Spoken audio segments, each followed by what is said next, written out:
why they haven't introduced a chimpanzee Kong in the video games. Because they would consume half the cast!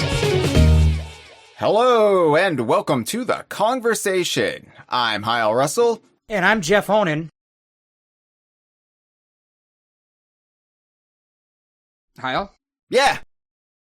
I said I'm Jeff. Where'd you go? Oh, sorry, I just descended into a fugue state trying to remember everything that happened in Sea of Thieves like 5-6 months ago.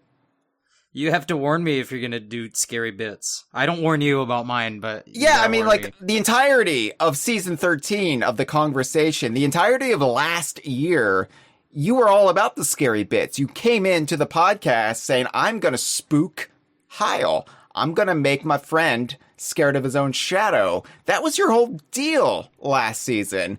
And I thought, well, you know, it's a Season 14. This is the first time Jeff has been on as a solo co-host, not part of a panel discussing children's movies. Not on what we like to call a silly goose one. Yeah, this is a Serious Sally episode. And I was like, before Jeff can pull out any new shticks, any new bits, I want to scare Jeff, just as payback. Well, it worked. You scared me. You scared our audience. We just lost a couple of viewers, actually. we did. Well, I think we lose them every time we do a Sea of Thieves episode. We just get people unsubscribing.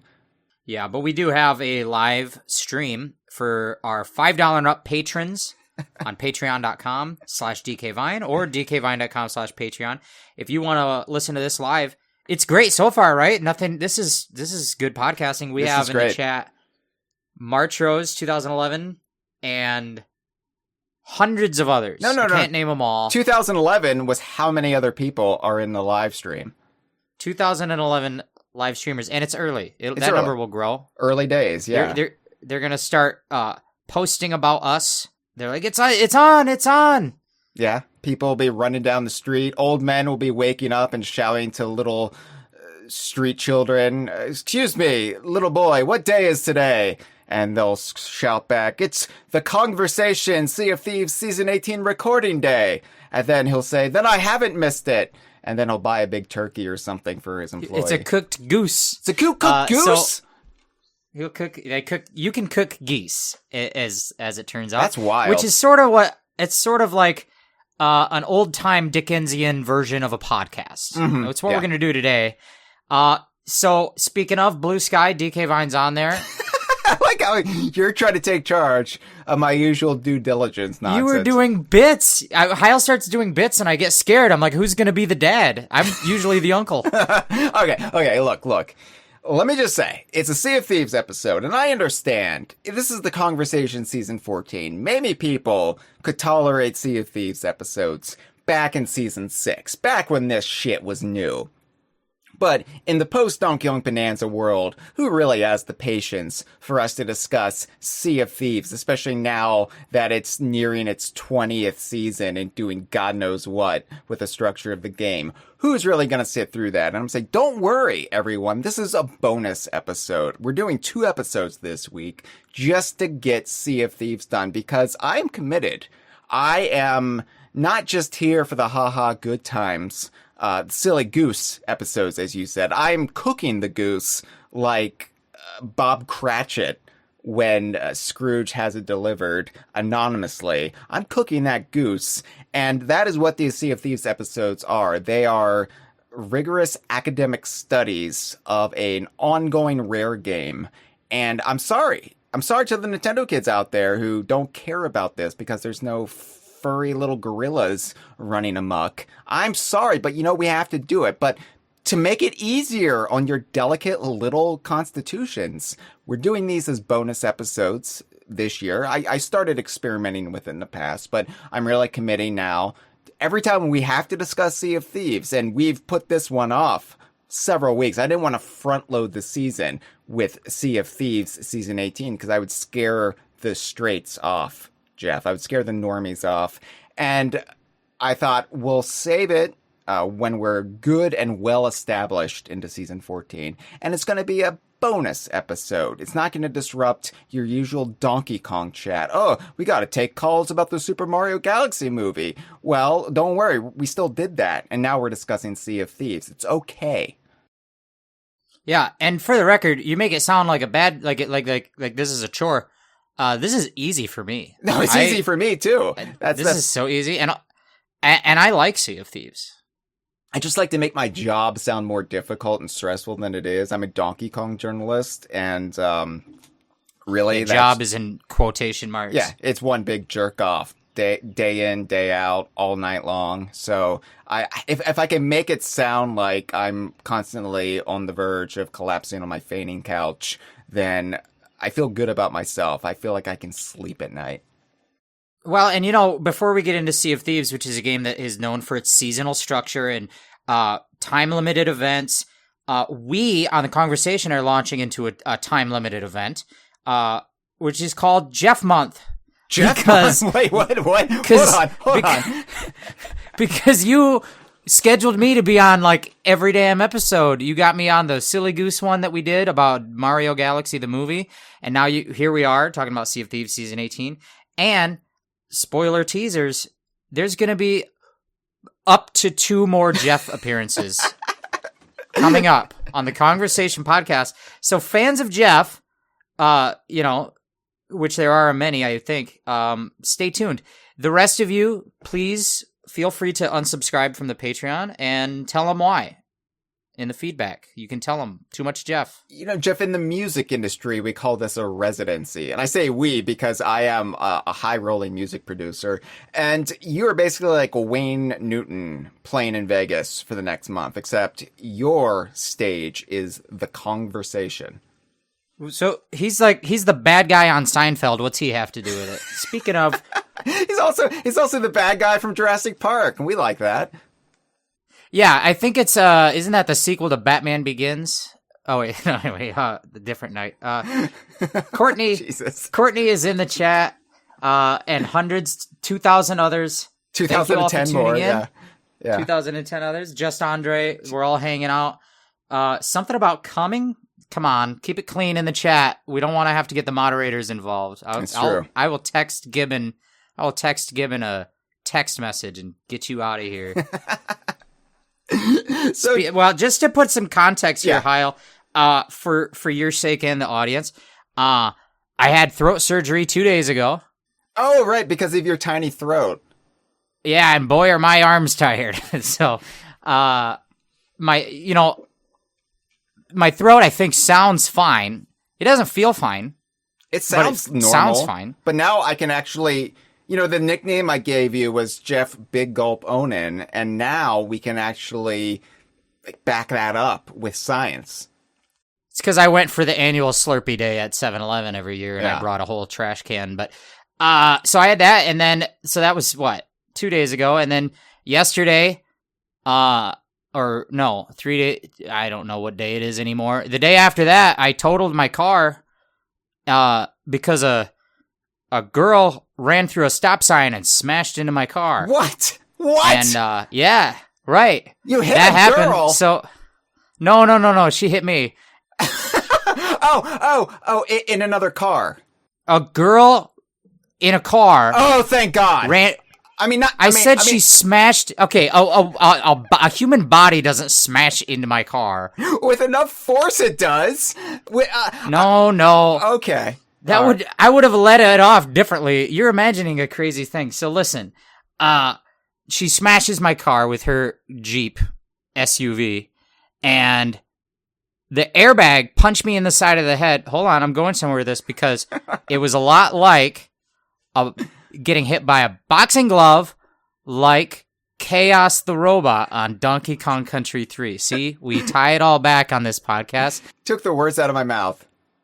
And so my ear is puffed up a bit. And so my throat's not great, and I can't hear out of that ear. And as you know, Kongversation deep lore here, I don't have a sense of smell. That's right. Since the whole time. So I'm kind of dropping senses one at a time here, but just like that time I ran out of power live on the podcast, I'm just trucking with it. I'm making it work for the audience because I'm an artist, and the show must go on. That's exactly what Wayne Newton would always say before taking the stage during his residency in Vegas. Jeff, I have to ask, though, because on the last time you were on this podcast, which was the 4-person panel for the Super Mario Galaxy movie, you mentioned also having a terrible poison ivy rash. I did. I had a terrible poison ivy rash, and it's now been reduced to just like a little bit still of a poison ivy rash. Did you actually take my advice and buy some Cortisone 10? I did. I got Cortisone 10 because Hyle told me so, and I got it, and I put it on, and my poison ivy immediately got better. But then I was trying to put it on, and I accidentally squirted some in my eye. And listen, this is true. All of a sudden, I didn't need contact lenses anymore. And I'm like, whoa, what the? And I look at my vision was perfect. And then I looked down at the package. All of a sudden, it said Cortisone 9. And so I was like, oh no. So I went to my grandma who has horrible cancers, and I squirted it all over her, and she leapt out of her wheelchair. And then I looked down at the package, and magically it said Cortisone 8. So Hyle, it works, and I'm gonna see if it can get me to like 6'2". I don't know how, but I'm trying to use this Twilight Zone magic and figure out my life. I'm glad in some ways you're on the mend, even if this spring is just dealing you one calamity after another. I mean, it's not all bad. I was seeing a girl and we broke up. Well, that's bad. But I did go to Costa Rica to see the monkeys. Yeah? Which is kind of like how Dixie Kong went to the Northern Hemisphere to find Donkey and Diddy Kong in Donkey Kong Country 3. We always bring it back. The animals. I was like, the monkeys have a residency in Costa Rica. Yeah, Davy Jones is a Sea of Thieves character. So, no, but I went on a date with a different girl this week, and I can't explain it all, but she gave me a free pair of boots. I'll tell you off stream sometime. And was this the girl who hit you with the SUV? No, that girl I don't like. She's dumb. So this girl gives me a free pair of boots, and then we played Super Smash Bros. Melee and had sex. But I now am much like a character in the video game Sea of Thieves because I have a new pair of boots. Okay. Hang on to those boots, Jeff. We might need them later when we discuss some of the finer details of this past season of Sea of Thieves. Now, before we launch into it, oh my God, my whole structure of doing these episodes always goes out the window when you're on, because you keep me on my toes and you keep like dancing around. I don't know where you're going to zig when I'm trying to zag. I'm like that character from The Lord of the Rings that's only in the book, but he's not in the movie. But they're making a movie all about Stephen Colbert. Now that he's fired from CBS, is writing a movie about Tom Bombadil. Yeah. Yeah, I don't have any bits about that. I just can't. I'm all danced out. But okay. I guess I wanted to say I'm like the Incredible Hulk. I'm always in a Silly Goose episode. That's true. That's true. Speaking of your silly geese migrating in for the season, are you going to tell me what your bit is going to be for season 14, or is that going to be a surprise? Well, okay, I'll tell you. Listen, Hyle, every season of the Kongversation podcast, I come up with a piece of deeply personal performance art that you insist on calling a bit. And I wanted to come up with the next one because we're on a new season, and obviously the Silly Goose episode about the Mario Galaxy movie didn't count. That's not canon. But this is my first real episode, so I'm here to do it. But I told my brother, I have a little brother and an older brother, and I told my little brother, hey, I'm trying to come up with a bit for this, and I don't know, and I told him some of the previous examples, and he said, you sound kind of like a donut guy. And I was like, what? So this is true. My brother said, every office has a donut guy who is like some guy named like Michael or whatever, who like every Thursday will just out of his own volition bring in donuts, and he'll be like, people will be like, oh, stop by Michael's desk and you could get a donut today. And I was wait, oh, Michael that's is good. keeping the donuts at his desk and not just leaving them in the break room? I don't know. That's what my brother said about donut guys. And I said, well, this sounds good. People probably love donut guy, right? And my brother said, no, people don't like the donut guy. I was like, what? And he said, there's just like a try hard element to being donut guy where you really want people to like you and you're trying too hard. And I guess I get that. And he's like, you having this thing on this podcast sounds like donut guy stuff. And I was like, well, this sucks. You're really hurting my feelings. So I thought about having not any bit this year. I thought about that. But then an empty hole in my heart was too much. So I had to do it. Just so like I do have a bit for the season. Like a donut, there's a hole in the middle and it's sticky on your fingers. I don't know. So I do have a bit. The thing about season 14 is 14 years old. Holy wow. The podcast is so old, it's old enough to smoke. Not legally, but like if it wants to be cool. Yeah. Any younger and everyone would be a little bit sad that it smoked. But at 14, you're like, look at him go. He's getting there. So anyway, I figured a 14-year-old could use a little bit of good, hard-earned life advice. Because I'm getting old. So every episode that I'm on this podcast, season 14, I'll give you a little bit of advice. Here's the first one. You might think that being in a hot tub is good for you, but actually being in a hot tub is bad for you. And that's my advice for this episode of the Kongversation podcast. Now let's talk Sea of Thieves. Wow. I'm kind of relieved because we were having some banter while we were actually playing Sea of Thieves several months back. And the topic of I'm going to call it a bit for this season came up. And we did hit upon the idea of potentially having you come in with a catchphrase or saying that I then have to turn into a t-shirt for our merchandise store, and I was not looking forward to all the work that would entail. So I like this much better, although I guess I could still put this life advice on a shirt of some sort. Let us know in the live stream chat. Let us know. No, I went through a lot of ideas for what the bit could be. One of them involved funny voices, and I just thought, you know what? Hyle's been through enough. Yeah, I don't like funny voices. That would be the equivalent of an SUV hitting me. Man, don't remind me about that. My ear is still puffed out.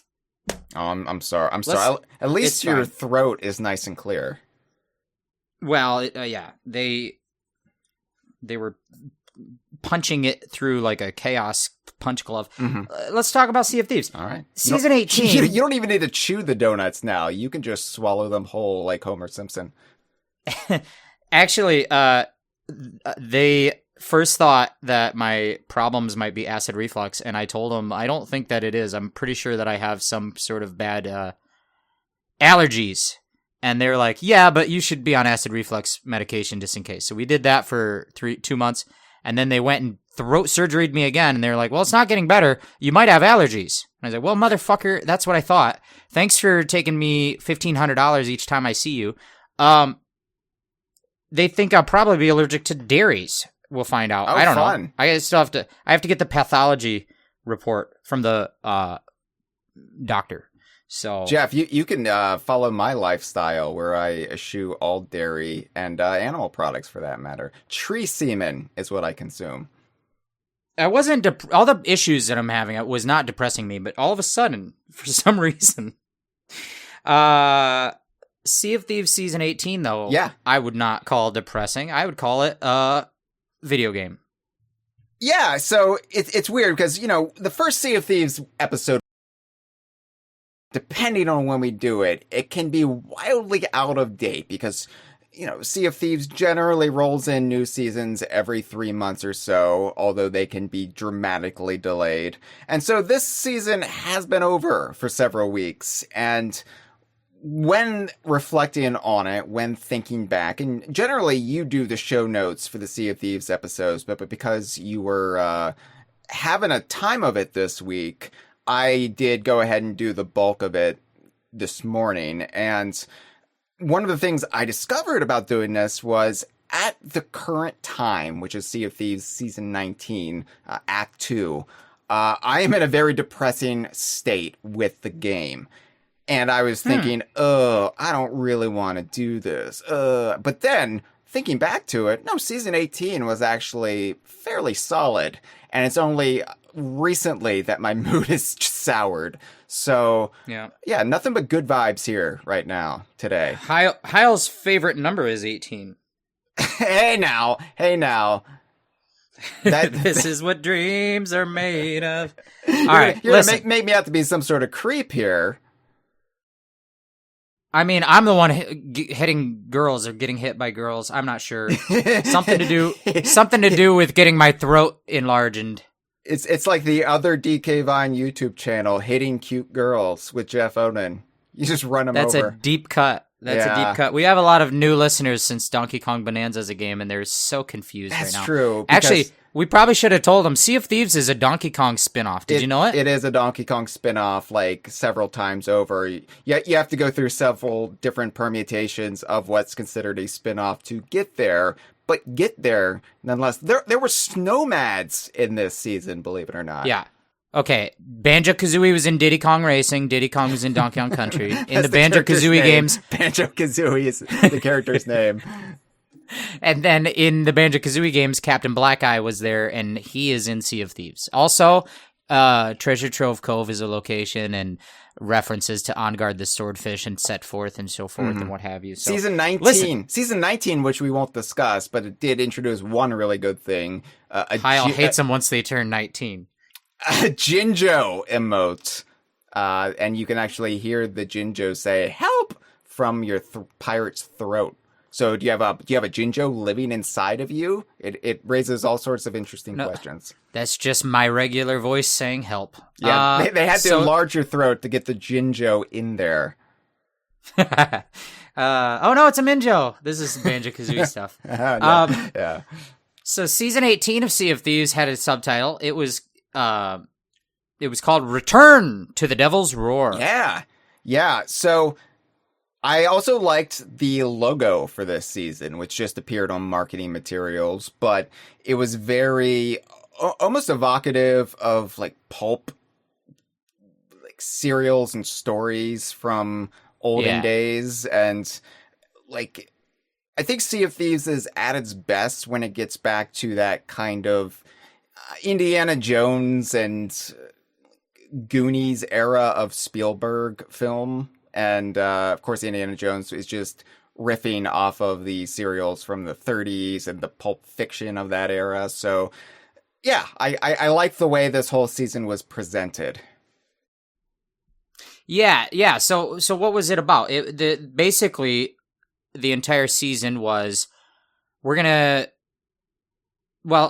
think that the iconography of the pulp and the sort of comic book panel element that they put to the marketing, it makes it seem like we're telling this fun story in the Devil's Roar. But we have to admit, I think that the season is a pretty light on story. It's just sort of like what would you call it?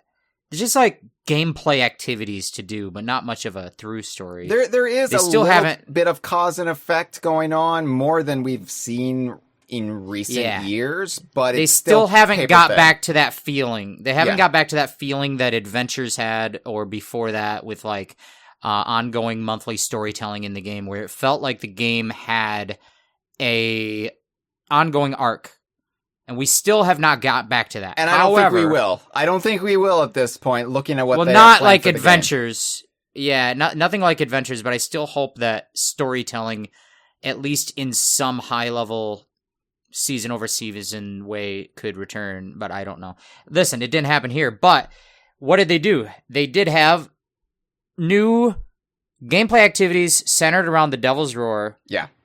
Including the opportunity to spawn into the game at Morrow's Peak Outpost, which is the outpost in the Devil's Roar. The Devil's Roar in Sea of Thieves is one of the 4 regions of the seas, but it's the region that you never start the game in.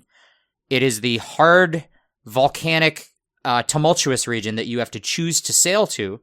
And if you want to go there, you're going to get increased better treasure rewards, but at the risk that you're dealing with volcanic eruptions and geysers and things of this nature. Yeah. Plus, potentially other players all traveling there to get the better treasure or steal your treasure. Yeah, so the Devil's Roar was the area they added to the game post-launch. I think within the first year still, if memory serves me right, but it was much later, and it's always been sort of an optional area, and the main action generally happens in the other 3 regions. So to incentivize players to come back to the Devil's Roar, and in fact, loading into the Devil's Roar at Morrow's Peak Outpost, which never happened prior to this. So generally in Season 18, unless you were loading onto a busy server and another player was already at Morrow's Peak, you would load into Morrow's Peak. And since Season 18 has ended, now Morrow's Peak is part of the regular rotation where you can load into the game, although it won't be as frequently now. Yeah, which is just a nice change because it is very easy, especially in another season that might have specific voyages that you have to go do for that season, or new content that might be in other parts of the sea.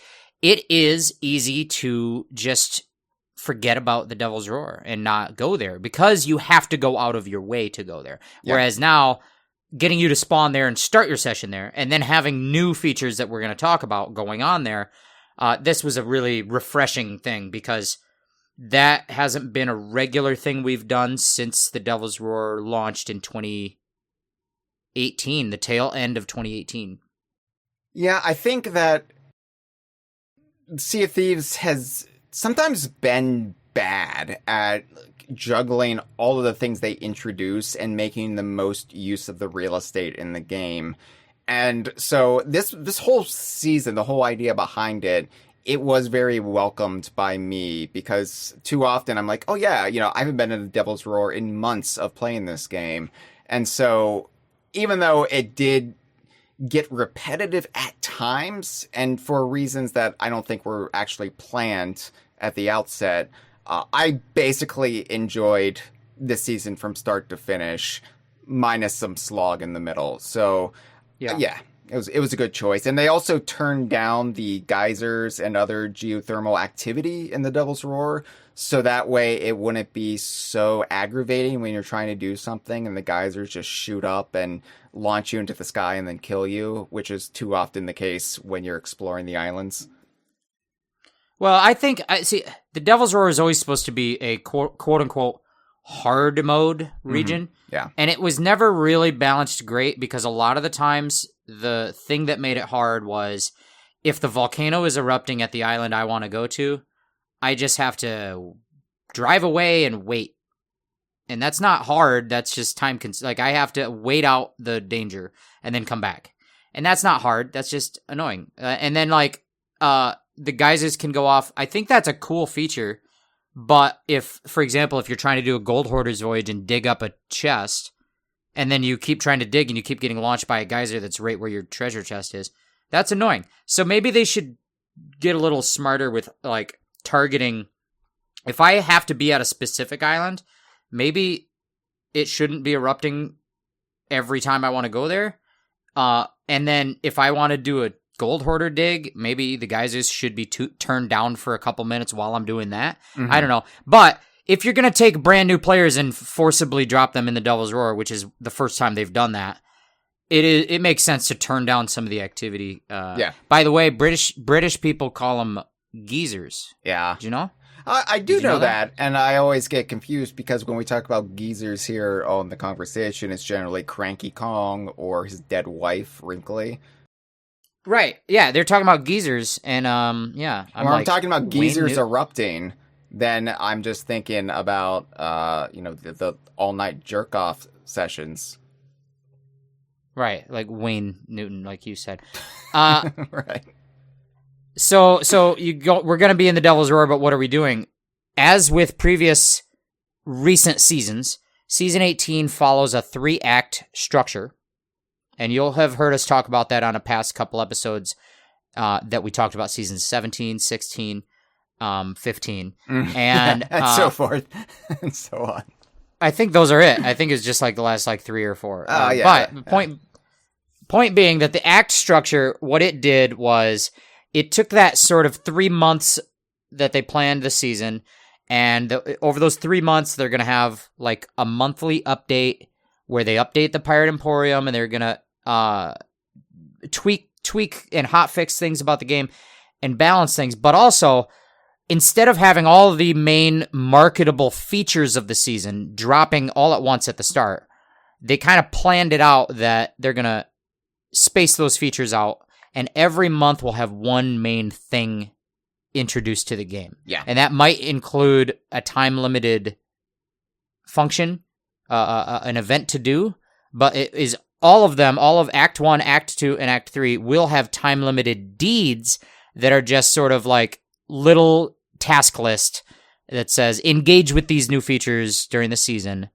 cross them off the list, and you'll get a little time-limited reward that tells people you were there for that season. And when they introduced the act structure, they also rebalanced how seasonal renown tracks now. So it used to be you would always have these unchanging deeds, or they became unchanging eventually, like cook some food 5 times, or eat so many bananas, or, and that would really give you a chunk of renown every time you did those very small task. But when they introduced the act structure and the deeds that make up each act, you would get the biggest bulk of seasonal renown by completing all of the deeds. So if you're trying to get to level 100 seasonal renown before the end of the season, the best, most efficient way to do that, clear off all the deeds.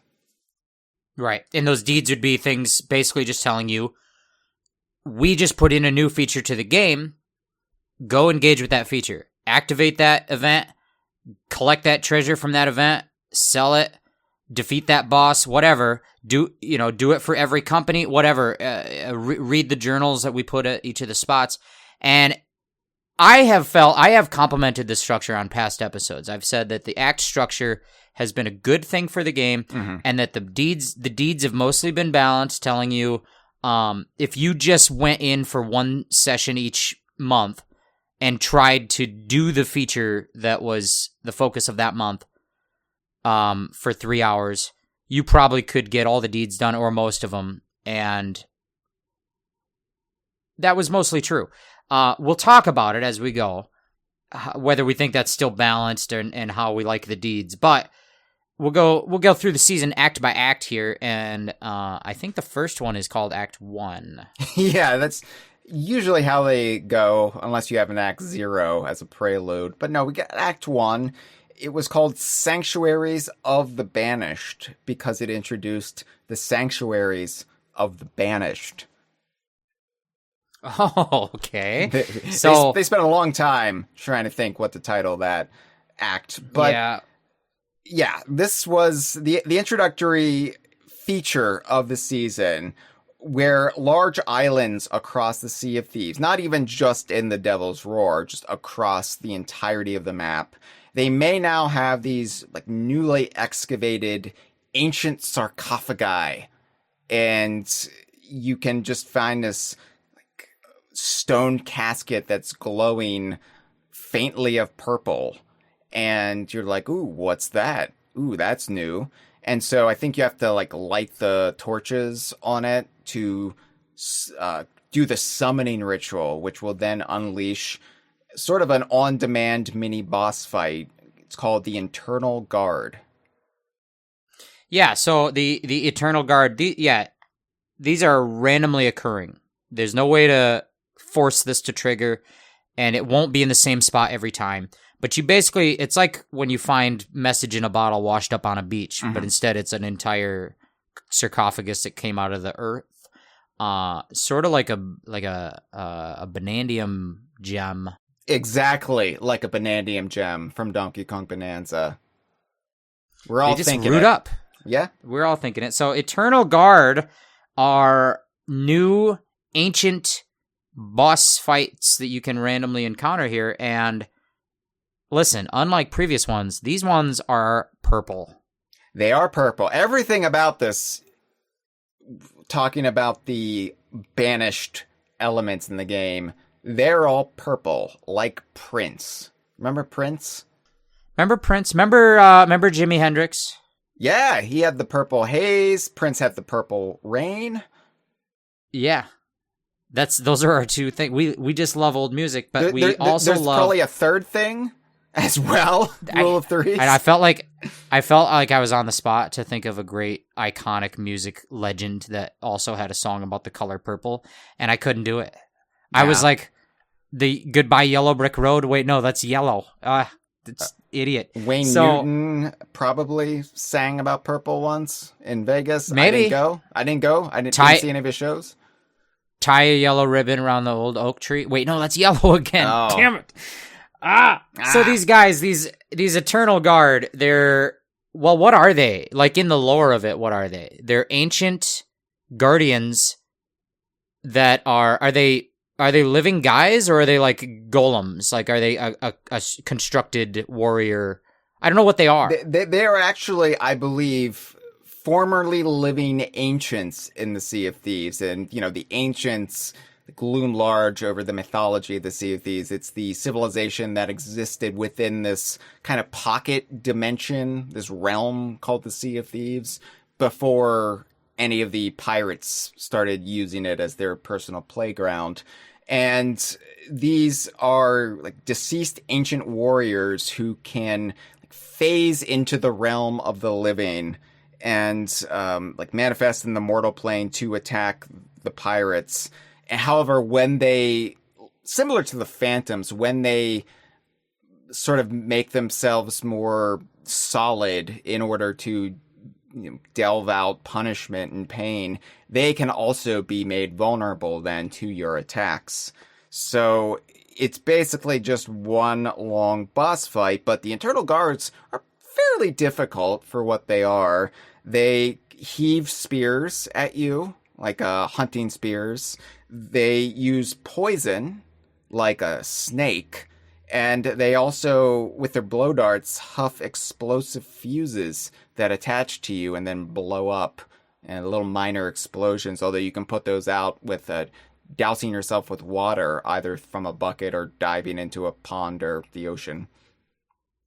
Yeah, it is just nice to see a boss fight designed in 2025 that takes advantage of the features that the game has introduced over time. It feels like so many of the bosses in Sea of Thieves are still using the original moveset of like a pistol and a sword and a blunderbuss that have been there since the game launched in 2018. Yeah. But there have been so many new weapons introduced just in the past couple years. So you have like the blow darts and the hunting spears and stuff. So that's cool to see, even though I don't think these guys are all that fun to fight. Like, they're okay, but it is a lot of weird, like, ranged attacks that are not dodgeable. You can dodge them, you just have to see them coming before they launch them. Can you dodge the spear? Yeah, I've done it. Can you dodge getting... Okay. Yeah. I don't know. They're fine. But I don't know if I find it as evocative as, like, the Ashen Lord battle. No. I mean, these are also smaller scale. The Ashen Lords are a big world event, whereas these, you can just activate it once you find one of the sarcophagi. So it's smaller scale, although they are voice acted, which is fun, and they have different Eternal Guards with different voices. Like, they're both male and female voices. It's all just Chris Pratt just doing his normal voice. You're like, you're not even gonna try to be Italian. No, he puts a little bit of a New York, like, outer boroughs accent on there. He does. Like, I'm not trying to defend Chris Pratt. I mean, fuck that guy. Am I right? Like, come on, man. You were Andy Dwyer, and now you're doing this with your life. But that being said, he does do a little bit of inflection on his voice. It's not just doing his Garfield voice, which is just Chris Pratt. Yeah, the Garfield one, it's interesting. Garfield and Mario both love a meatball.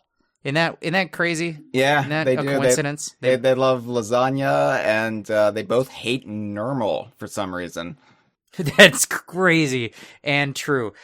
So when you're fighting an Eternal Guard, it's doing all those new attacks, but it's also deploying skeletons that'll come at you skeleton style. We've seen this I would say, in every single fight that has ever happened in Sea of Thieves. But it's, if it ain't broke, don't fix it. You got to kill these skeletons. These ones are called Banished Ancient Skeletons. Yeah. So this is where it's getting muddy, right? It's getting very muddy because the skellies are not supposed to be on the sides of the ancients, but these are banished ancients, and these skellies are banished ancient skeletons. So I have to be perfectly honest. I am not 100% clear on any of the lore of this season, and it's really because it's confused. It's so they're confused. It's so confused, and I am the lore guy. Like, that's what I primarily get off to, during my long nights. I love trying to make sense of the fictional universe of Rare. And at this point with Sea of Thieves, I'm just like, somebody explain this to me. And then they explain it to me, and I still don't get it. Yeah, so skeletons, there are ancient skeletons in the game, which those ones are, in the lore, supposed to be ancient, like to the pre-pirate era of Sea of Thieves, like the ancient era of Sea of Thieves. But the ancient skeletons in the game have a very specific gameplay purpose, which is that they're a thrilling surprise lottery bag because you could kill one and get a couple real-life dollars for the pirate shop. Yeah. That's what an ancient skeleton does. That's the whole point. So when you see those and they're carrying their money bag and they start running away, it's like probably the most thrilling thing that can happen in Sea of Thieves other than running into the shrouded ghost megalodon. So they're like, well, we need to put skeletons in this fight, but they can't just be any old skeletons because the lore of the fight is that they have to be allied with the ancients. So we'll take the ancient skeletons, but those have a gameplay purpose that is associated with this other thing, and we can't do that. So we have to recolor them and call them something else, and they're banished. But, like, in the lore, why are these ancients why are they skeletons? Why are they banished skeletons? And why are there banished skeletons that work with purple ghosts, men? And why don't they just take, when they did the adventures, they had some ghostly phantom ancient warriors. Why don't they take those guys and recolor them to be purple? Because I don't think those ancients are on the side of. Oh, I see what you're saying. Just if they were purple, purple, then yes. Yeah, then these would be different guys. They'd be banished. They're purple. They're not green. Yeah. So the fact that we barely even met the ancients except from like in the periphery of the game, and now we already have like different factions of ancients, and I'm just like, oh god. Shore up your storyline here, people. I don't know what's happening at this point. In some fashion, in some manner or way, these guys work for a Spider Woman, I think. yeah, there's some Spider Woman that's being alluded to, and they're teasing us about a Spider Woman. I just want Captain Black Eye to show up as an NPC, and they're getting into Spider Woman, Spider Girl. I don't know. When I was a kid, I watched an episode of a TV show, and I can't tell you if it was Xena the Warrior Princess, or if it was the other one with Hercules or whatever. It was one of those two. You know those shows? I know them shows. Yeah, the one with Lucy Lawless that's like people still revere, and the other one. The other one, and one of these shows had an episode about a Spider Woman that. They went into her cave, and there were humans that were wrapped up in spider webs, and they tried to rip the spider web off their face, and they were in there dying, and they were in there sucked dry of everything in their skeletons. And it was one of the most nightmare-inducing episodes of television that I ever saw, probably under the age of 6. So that's why you started smoking when you were 14. I started smoking young. I was like, you know what? I don't care about my future throat. So I hope that Sea of Thieves does not do the Spider Woman.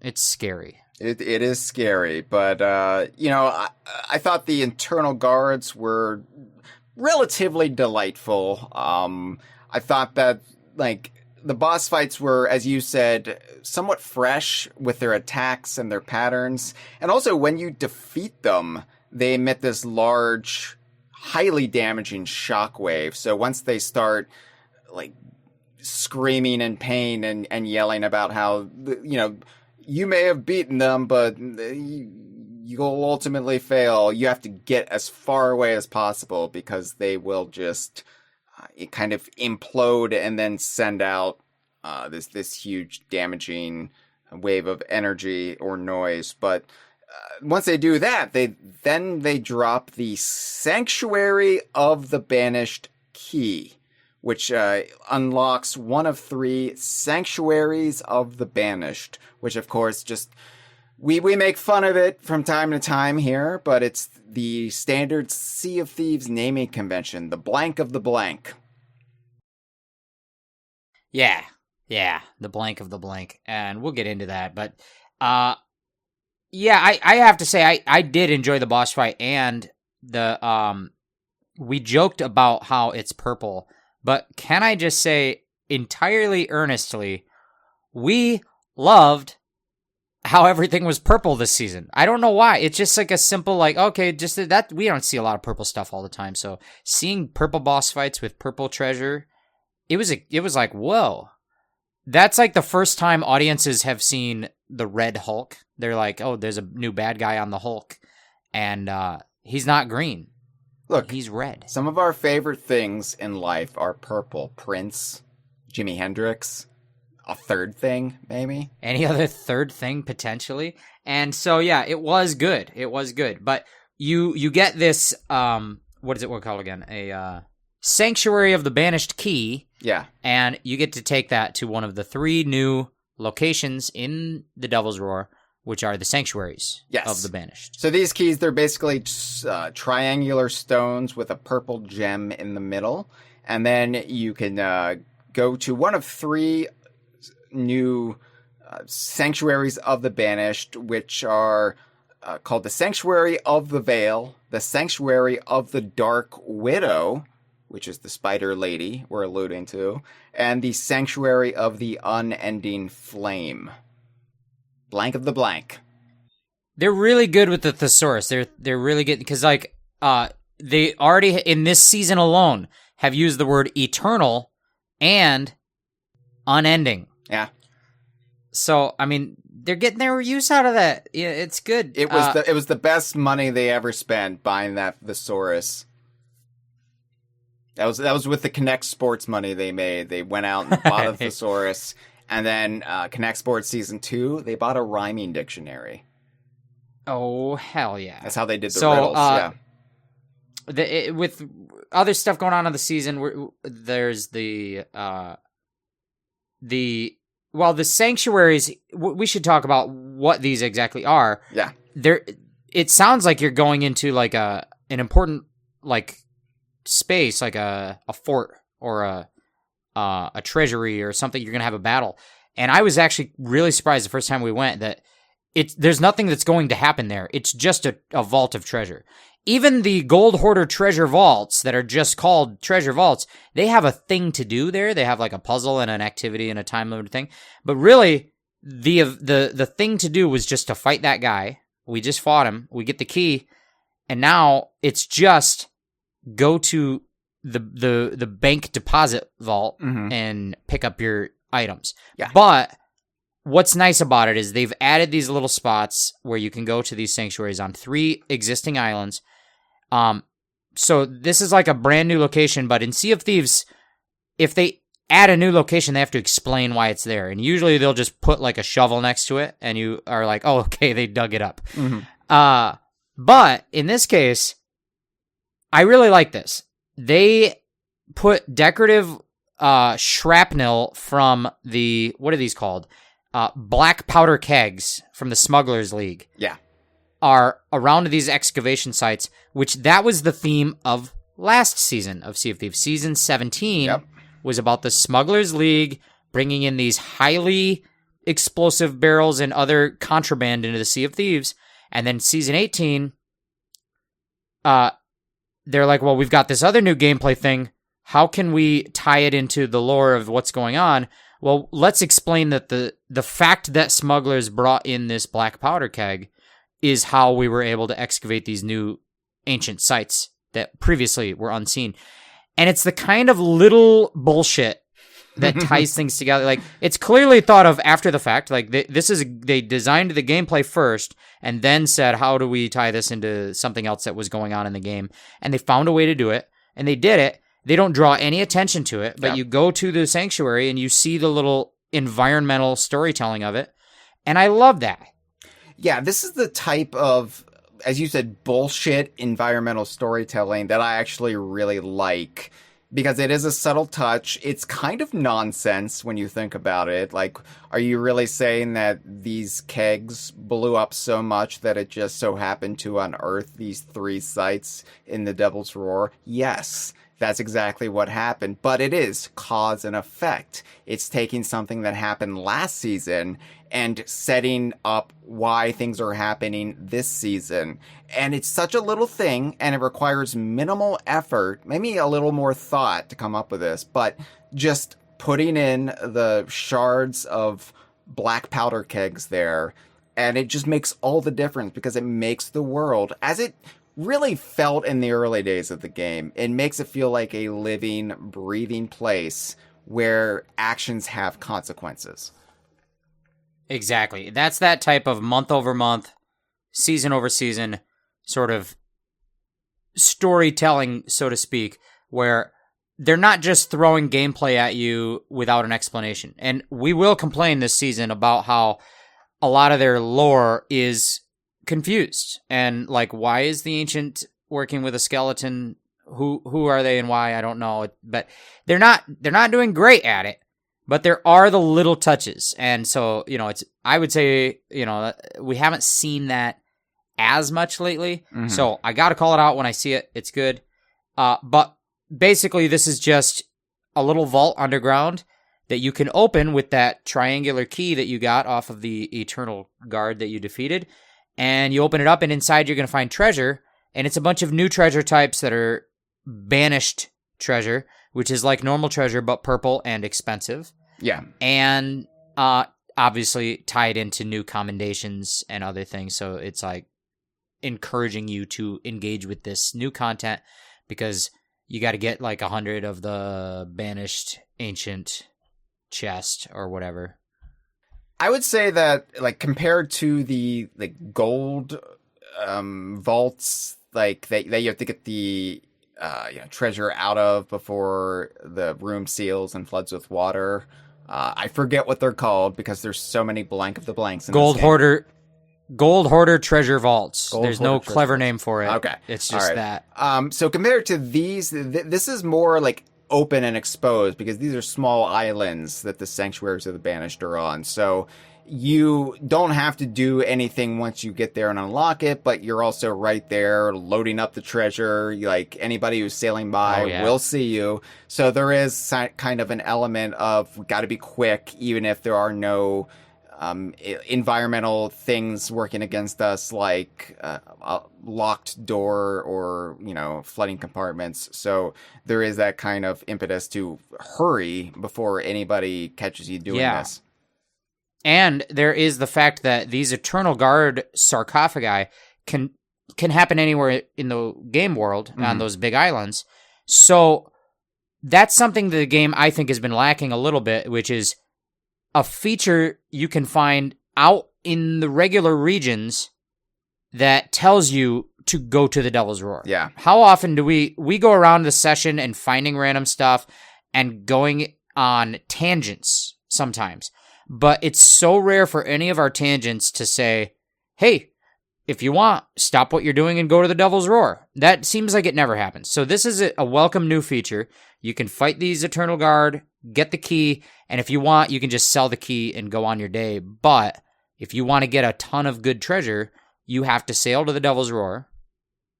And as Hyle said, you go to a tiny little island that is exposed to the elements, and probably people in that area are going to suspect what you're up to and suspect that you are now loaded with good treasure. Yeah. But there is one other twist to the vault, right? Yes. So there are these locked compartments on the walls that can only be opened with ashen keys.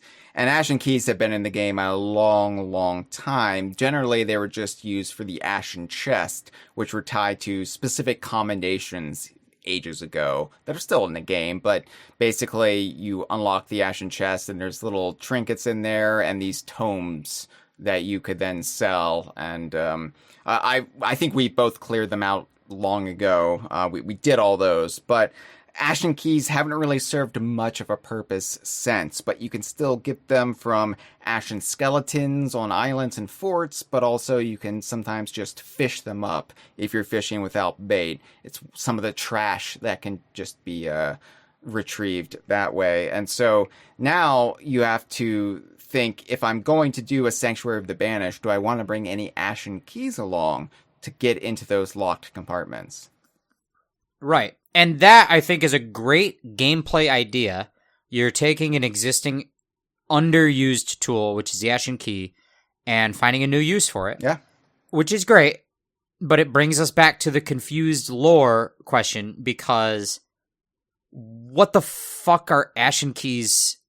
What do they have to do with the Ancients? They're like Flameheart's keys.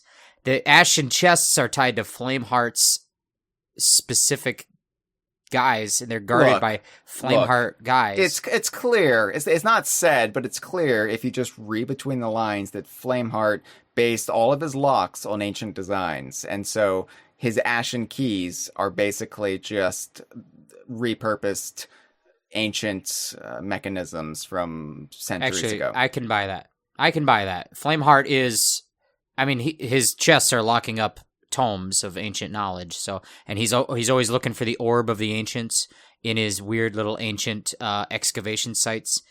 That Flameheart, he's tied to that. So I guess I'll let this one go. He's like those edgelords on social media that are always going on about ancient Greece and Rome. It's like, shut up.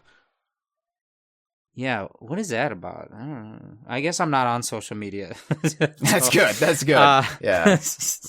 Yeah, I just like to I don't look at the phone. It's just the damn phone. These kids with the damn phone. That's probably what she was doing when she ran into my car. Probably, yeah. I was going to say. There is a cool new tool that they've added, which is just a tweak on an existing tool, but this is what we like that, do that. So there were the Trident of Dark Tides in the game. Now you can also find the Trident of the Banished. Are they only found in the vaults, or can they be washed up? I'm not sure. I am not sure. Maybe only in the vaults. I feel like it makes sense because they're very powerful. They are. It would make sense to hide them, but the Trident of the Banished is like a Trident of Dark Tides, which again, blank of the blank, but it's a very powerful, basically a boomstick is what they call it in video game terms. But you can charge up a blast and you can blast off with it to shoot people, blast style. But the Trident of the Banished is like that, but more powerful and purple.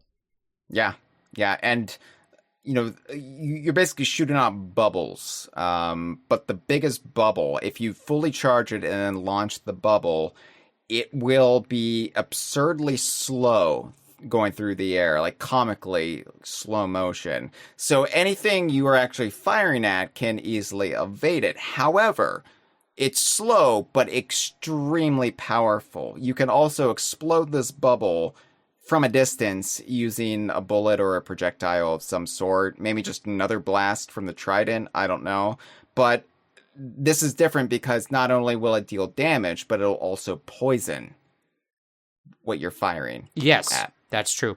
And so this is one of those things, we didn't get a lot of time to play around, but like there are different things you can do in Sea of Thieves fighting bosses. Some of them are, in video game terms, considered bullet sponges. And if you prepare and you save up some tridents, sometimes that helps you clear out, we'll talk about it, but it helps you clear out some of those Ashen Lords and Skeleton Lords. But I would imagine that if you're planning ahead and you get one of these, you really could blow through a boss fight quickly if you saved it for just the right time. Mm-hmm. But they are rare. I think only in this vault, and the only way to get into this vault is to randomly stumble upon this sarcophagus to start the boss fight, which, of course, during Act 1 of this season was more common than it probably will be going forward. Yeah.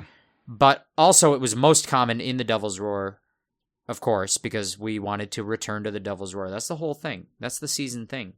It was. It was. And I think it was successful because I think I spent the majority of the time in a Devil's Roar and then maybe touched the wilds on occasion. But there were other Act 1 features in the Devil's Roar as well. So the Smugglers League came to the game in the previous season, and they introduced the Smugglers League representatives in the Devil's Roar this season. There were 2 new ones, the character Elias on Fetcher's Rest and Lucia on Ruby's Fall. So just expands the horizons of the Smugglers League, which I also really enjoyed that season, personally speaking. The Smugglers Route Run, which was introduced, it's a always changing thing depending on the season of Sea of Thieves. It's this special dangerous run you can do for the smugglers that's patrolled by skelly ships and potentially other players. But that was moved to the Devil's Roar for this season. Yeah, the quote unquote golden route. So you can ambiently find smugglers' routes that will tell you, go to location A, get some cargo, deliver it to location B. But if you want to just opt in to just do one and not find it emergently, you'll go on the golden route. You'll always go on this one route, and every other player in the game can see it on their map table that route is there. They know that would be a highly contested region of the sea for people who are trying to deliver those smugglers' contraband. And now that's going through the Devil's Roar. There's new locations to have your point A's and point B's. And like you said, it's patrolled by skeleton ships as well. That's just nice to have, because I feel like they introduce new features a lot and then they don't think to have a component of that new feature that goes into the Devil's Roar. Yes, there was a lot of nice segueing from the previous season into this season. And part of that was putting the Smuggler's Route Run, the Golden Route, which, by the way, maybe we should be pronouncing that route, because when we say Golden Route, we're just talking about Donkey Kong Bonanza again. Everybody's thinking it. We're all thinking it. Yeah. But, yeah, I liked that it was just kind of this lateral move. Okay, now we're in the Devil's Roar. We've returned to the Devil's Roar. 2 new smugglers in the Devil's Roar. Go talk to them. But also the run is here in the Devil's Roar as well. Yeah, it's just nice to have. And there's more later in the season that also was we'll kind of do a thing you've seen before, but do it in the Devil's Roar, because they've done a bad job of that. And this was a little bit of sort of bookkeeping and updating things that they had not done in the Devil's Roar before. But other than that, Act 1, pretty straightforward. I think if you've done that once, if you've fought the Eternal Guard, gone to a sanctuary, got your treasures, played around with that trident, you've pretty much experienced it all. Now, in terms of those deeds, the seasonal deeds that are sort of time-limited little task list, I think that in order to do all of them, you probably had to go to all 3 sanctuaries.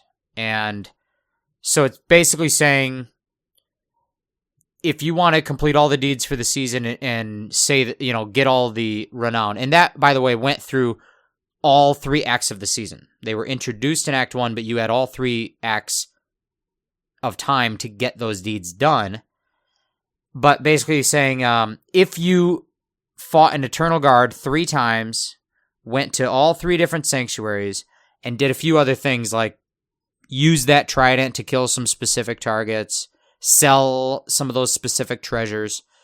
If you did all that, you got all those deeds done. And yeah. I feel like they had a pretty okay balance of what do they expect players to get done without expecting them to play the game 3 times a week.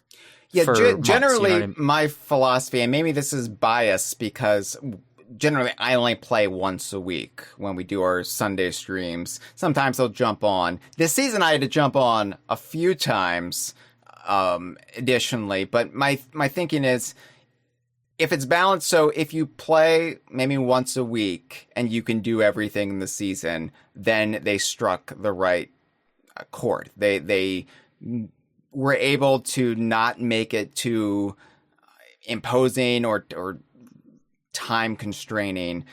Sometimes I think there are people working on Sea of Thieves that their viewpoint, their philosophy about how Sea of Thieves should be structured, what it should cater to, are towards the people who stream this game 12 to 18 hours a day, every single day.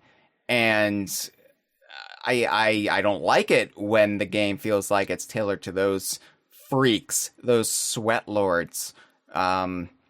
Because here's the thing about Sea of Thieves, it's just one small aspect of my life, Jeff. Even in my DK Vine work, my rigorous Donkey Kong journalism that I require a fainting couch every night after just toiling away, and I collapse on my little fainting couch and I say, oh, heavens me. Sea of Thieves represents maybe like 5% of all of that, if that. So don't be making me play this game 3 times a week, Rare. Yeah, I think that if you're going to introduce a new feature, they also, by the way, so there's a difference between time-limited requirements and open-ended lifetime requirements. Sure. And so in Sea of Thieves, the names for those will vary depending on how they're structured. But typically you'll have deeds tied to the season, which is just the name for that task. It's a deed, and that will be time-limited. You have to do it during that season. And then they will task you with engaging with that new gameplay feature. But then there will be other things like commendations. Commendations could be under a specific trading company. If the feature has to do with the gold hoarders, it'll be a commendation under the gold hoarder trading company. But if it's under no company, it'll usually go under what used to be called the bilge rats, but is now called the, what is it? Something of Adventure. Islands of Adventure? No, that's Universal Studios. It's something like that. But it basically, there's a catch-all tab that is just, if you go to your reputation, you go to that tab, you will see little sub-tabs for every major feature in the game. And you will have these long-term, lifelong goals that will be like, kill that Eternal Guard 100 times. And you don't worry about it because you're thinking, I'm going to play this game for 10 years, so I'll probably get that done someday. And there's no time-limited component that's like, if you don't do that in a month, you're going to miss out. But the seasonal deeds are time-limited. Mm-hmm. And I agree with you, Hyle. I think that those should basically be structured that if somebody makes an effort to play the game once a week, they should, and really not even that, is I think if somebody makes an effort to see every new feature. If you've spent 4 or 5 hours in Act 1 engaging with Eternal Guards and Sanctuaries, and you've seen everything there is there to see, in my opinion, at that time you should have completed all those deeds. And roughly, you might have to go out of your way to get those done, but typically that has been the case. If you're going out of your way to engage with the new features, you see everything there is to see. Maybe you have to repeat it 2 or 3 times to be able to see everything. But at that time, you should have completed all the deeds. And I think in Act 1, roughly that's true. Roughly, yeah. I didn't really have any problems with it in Act 1. But before we move on to Act 2, where I might have had a problem with it, let's talk about the Festival of Giving. Do you remember the holidays, Jeff? Do you remember Christmas and Hanukkah and Kwanzaa? I celebrate all of them, and I'm not even religious. I just love candy. I like festivities. I like traditions. And Sea of Thieves used to be really good about honoring its own traditions. We don't even do Grogmanay anymore. What the hell, Sea of Thieves? Used to be you would celebrate the new year. You have this special tankard. It's for Grogmanay because it rhymes with Hogmanay. They got that rhyming dictionary from the money they made with Connect Sports Season 2. They got a rhyming dictionary. They realized they could rhyme hog and grog, and they said, hot damn, let's do a pirate game. And we can do a New Year's festival called Grogmanay, and every year you'll get another notch on your tankard. And then they just decided nobody cares about this because the sweatlords who stream the game 18 hours a day, they don't have those tankards out ever. So we're not going to do this anymore. And I'm like, but my tradition. So all that to say that they did do the Festival of Giving once again this year. Yeah. That's what they do over what is considered generally the holiday season for people. The winter holidays, except if you're in the southern hemisphere, and then it's the summer holidays, I guess. Well, there are some holidays, no matter what your general culture or religious persuasion is, there are a number of holidays in the month of December on the calendar. Yes. And that's what this is about. And in Sea of Thieves, their version of it is called the Festival of Giving. And roughly what that's always translated to is in some way incentivizing you to share your treasure or in some fashion with other players. I feel like that might have fallen off a little bit. There's no did they do anything that's give your treasure away? I don't know. I feel like we didn't interact with it much.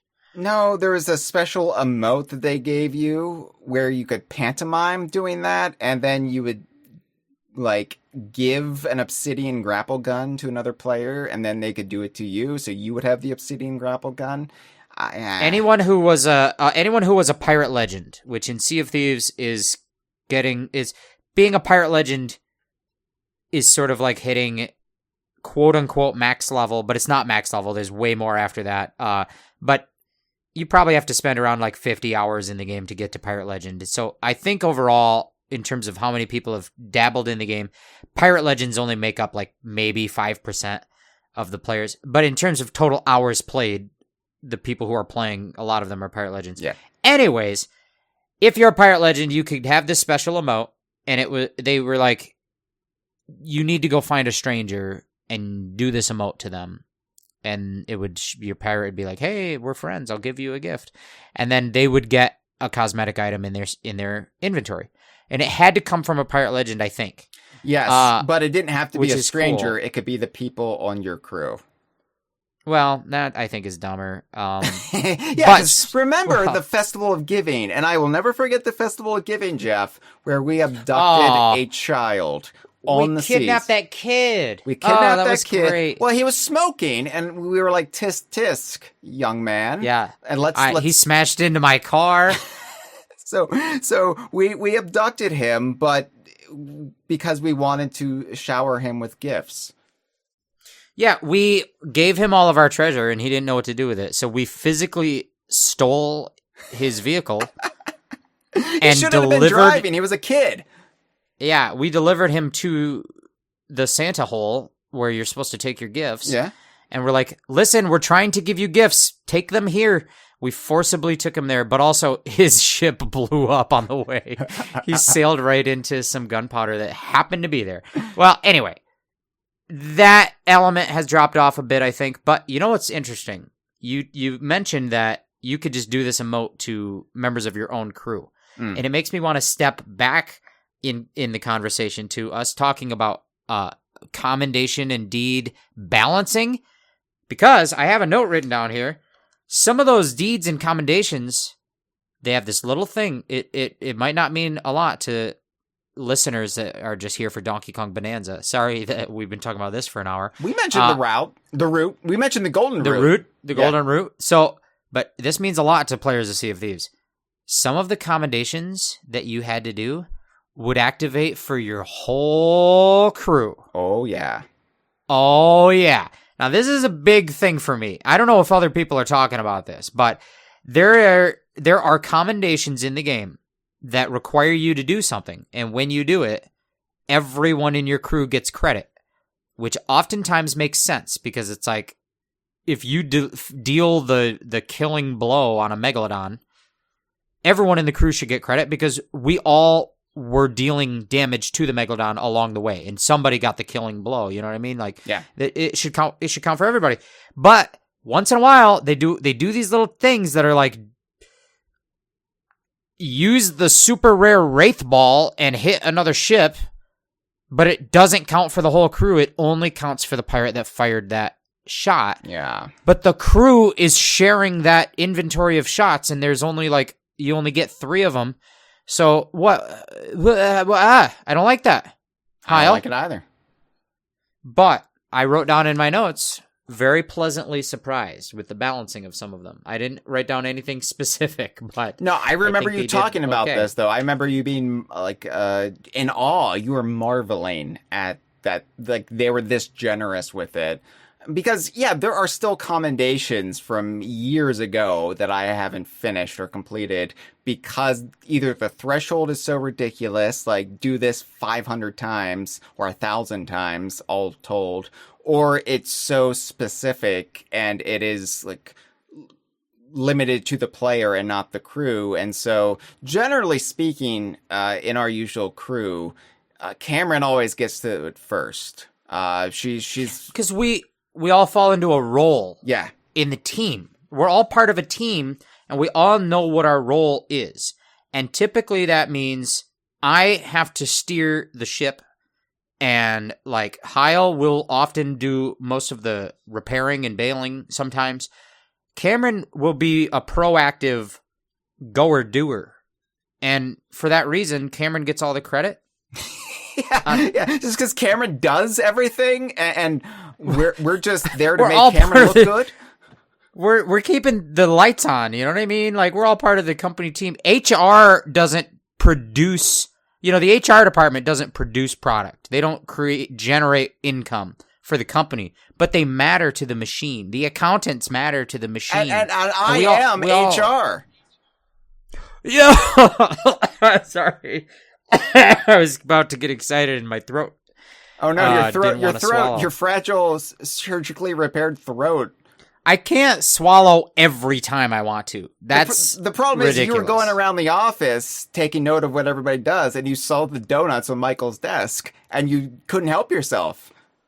Yeah, and I'm apparently allergic. We might find out. They are milk glazed donuts. I don't know what's in frosting. What is it? Probably cow. A cow's udder bag is generally 80% frosting. Ooh, man, I'm hungry now. Okay, so I think we get into Act 2. Act 2 is what comes after Act 1. I think we're ready. Let's talk about Act 2. And I'm not talking about the movie theater. I'm using my fingers here. 1, 2. You're right. It does. I'm not talking about the microwave popcorn either. No. Yeah. When you're champing the popcorn in the movie theater. I like to champ at the popcorn. But there is a brand that's called Act 2 movie theater butter popcorn. I know this. Yeah.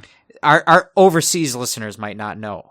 They might popcorn not know. Is a snack. I like to snack. Educate people. I like to sneak in life lessons that don't just have to do about Donkey Kong, and that's why your new shtick for this season is a good one.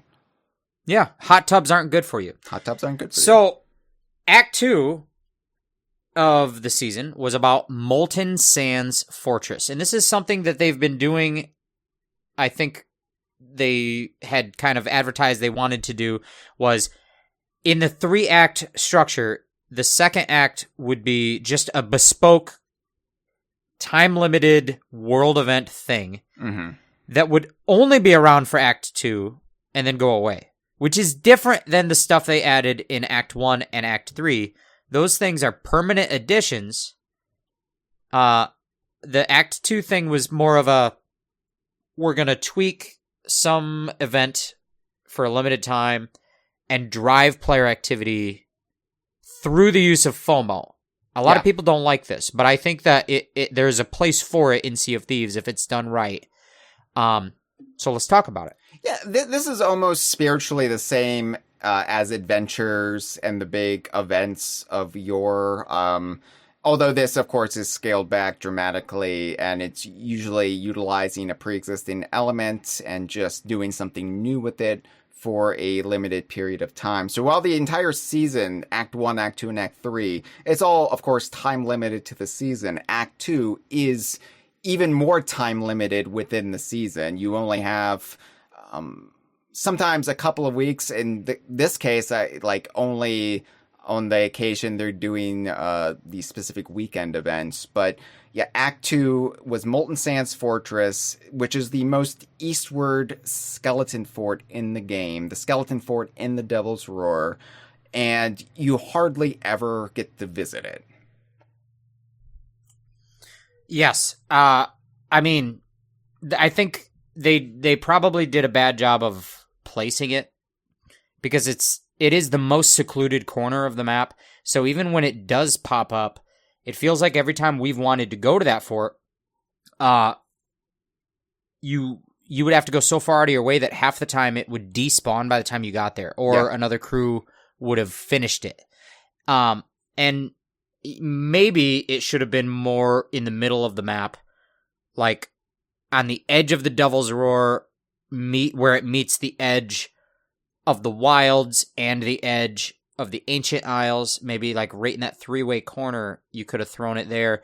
And most of the time it's inactive and you're just kind of sailing by and using it to pick up some supplies. But when it becomes active, people can get there because it's more central. But no, they didn't do that. Anyway, you're right. It's been very infrequently used. It's but actually during this event, it's been one of Cameron's big time pet peeves, because we've always tried to get there when it's gone up, which is infrequent, and we can never get there in time. Well, and I think they've done a bad job of making it clear when a skeleton fort is that fort. It probably needed its own different type of cloud, because sometimes you see a cloud pop up and you're kind of trying to eyeball like oh, it's in that direction. What fort is in that direction? Is it Molten Sands, or is it the one that's in the wilds before that? And if it was just a different cloud, would have been nice. volcaNO cloud. But what's nice about this feature, this time-limited event with the Molten Sands Fortress, was you had the ability to activate the fort yourself anytime you wanted, if you went through a process. And this drove a number of different types of player activities and interactions. But basically what you had to do was you needed to engage with the emissary system. Yeah. And emissaries are, if you're going on voyages and doing normal quests for the trading companies, you have this risk and reward system you can opt into. Say, I'm going to be an emissary for a specific company, like the Gold Hoarders, Order of Souls, etc. And if you do that, suddenly you're going to start earning boosted rewards for that company as your emissary grade increases. It could go from grade 1 all the way up to 5. And once you're grade 5, you're getting like 2.5 times value on everything you sell. But that drives a couple of behaviors. One, it means you're going to only want to engage with that company's treasure for a while. Mm-hmm. You're trying to really focus. And two, it makes you a target, because other players can see that you have a flag, that you are an emissary, which means you're probably loaded with treasure, because you're probably hoarding the treasure until you get to grade 5. And your flag itself, your grade itself, is a treasure that they can steal if they sink you. Anyway, great system. And this new event incentivized you to engage with it, because in order to activate the fort, you had to get to grade 5 in any of the emissaries. Yeah, so they actually try to explain this as best they can by saying that reports have reached the trading companies of a strange and ancient altar being unearthed, referring to the altar on Molten Sands in particular. So this is just the flimsiest of excuse to then tie the emissary system to this time-limited event, which, fine, at least I like it. Yeah. I think it's fine. If they want to withhold a feature from the players through the means of the trading companies, I think that works in the lore, because the trading companies are the guys who will give you access to a quest. Yeah. And so if they are saying, we're not going to give you that quest until you get to grade 5 and prove that you are committed to the like you're valuable, you're talented, I think that makes sense in the lore. Nobody can go on this quest unless they really commit to the Gold Hoarders. Then we Gold Hoarders will tell you about it. Right. And, some players do have that, like, loyalty to a trading company. Like, I know a friend Dre, Order of Souls, and others will be Reaper's Bones because they're fascist. But generally, I'm just like, I guess Athena's, but sailing for Athena's is usually a chore. So, I don't know, Hunter's Call, they're funny. They smell like fish. we'll do whatever. We will choose what we want to do as an activity, and then we'll just be the emissary. Yeah. Really, that. I'm more faithful to our guild, the DK Vine Guild. Right, because guild emissary is an option, although that was not tied into this. That was not tied into this. That would have been the one I would have gravitated to, because I like the DK Vine Guild, because those people like to talk about Donkey Kong. But, you know those guys. Yeah, so you sail for an emissary quest, or you sail for an emissary for a trading company, and then when you reach grade 5, you always have the option of getting an emissary quest from a trading company representative. It's like, okay, you proved yourself, here's your emissary quest, and it's usually just a set of maps or bounties or cargo across various islands. In this case, sailing as a grade 5 emissary under these conditions during this Act 2 period, you could then get a special emissary quest that would basically say, hey, there's an eternal guard here on this island. Go activate it and defeat it. Yeah, and so that's the loop. Pick your company, get to grade 5, get the quest, go find an eternal guard, and now you can go do the Molten Sands Fortress itself. Yeah. But the fort was also a little different than usual because they really souped up the battle. They turned it into a real gauntlet. Well, also the key that you use to activate the fort, that the Eternal Guard drops, you then have this key, which is just a recolored Sanctuary of the Banished key. It's called the Molten Sands key, but it's orange instead of purple. Whoa, what are we talking about? Spyro the Dragon and his friend Crash Bandicoot? But here's the thing, it's orange and kind of yellow, and it's triangular, so it just reminded me of a big cheese wedge. And a Dorito nacho cheese Dorito. Yeah, and if your allergies are what they are, that's something you will not be able to partake in anymore. I might just do it. Nobody says you can't eat it just because you're allergic. Well, that's true, I suppose. Free. Yeah. I know about freedom. I've seen the movie Demolition Man, okay? I'm on the side of the underground dwellers. So freedom is just another word for nothing left to chew. That doesn't work. I need a new rhyming dictionary, but I didn't make Connect Sports Season 2. But you did make a podcast about it. Actually, no, I haven't done a spotlight on Connect Sports. Well, yet. I mean, this podcast generally, that's true. The Kongversation, that's true. In some small percentage, is about Connect Sports Season 2. Yeah, I would say, in my Donkey Kong journalism, 5% of it devoted to Sea of Thieves, probably 0.3% to Connect Sports Season 2. Maybe less. More than zero. So the Golden Sands battle, you got to fight all these skeletons, these shadow skeletons, gold skeletons, and you get into the boss realm. You have to go through not just one skeleton lord, but I believe, is it all 3 skeleton lords, one after the other? That sounds right. I did this only twice, so then after that, an ashen skeleton. You get one of the ashen lords, the big warden cheese. Sorry, I mentioned cheese again. Quit. Yeah, no. Old Horatio. There we go. I don't know why that seems tasty, but it's just sounds like a geezer, erupting late at night. So, this was nothing new, really.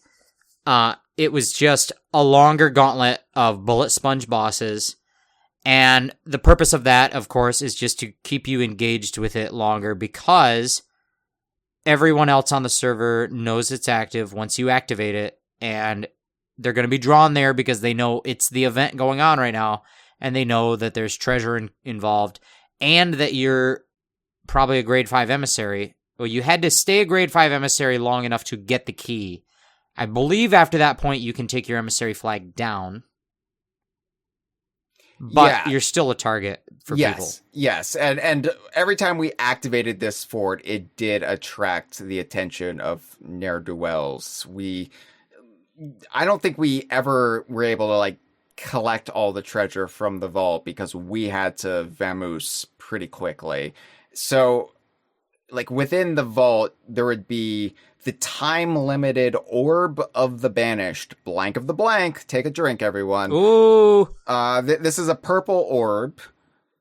And, you know, rare, they got in their head that what the Sea of Thieves player base, what the community loves, are orbs. And, you know, they're like, ooh, we're getting a lot of social media reaction. I know you're not on social media with all the Greek and Roman statue profile pictures, but on social media, people loved the orb whenever they brought that out several years back, and now they're just like, let's just make everything orbs in the game. And I'm just like, diminishing returns, Rare, come on now. But the orb of the banished is the big treasure because it's the bespoke time-limited thing within the vaults, but there were also other ashen treasures, and this is where they put the chest of fortune, I believe, during the duration of this act. Probably the whole season.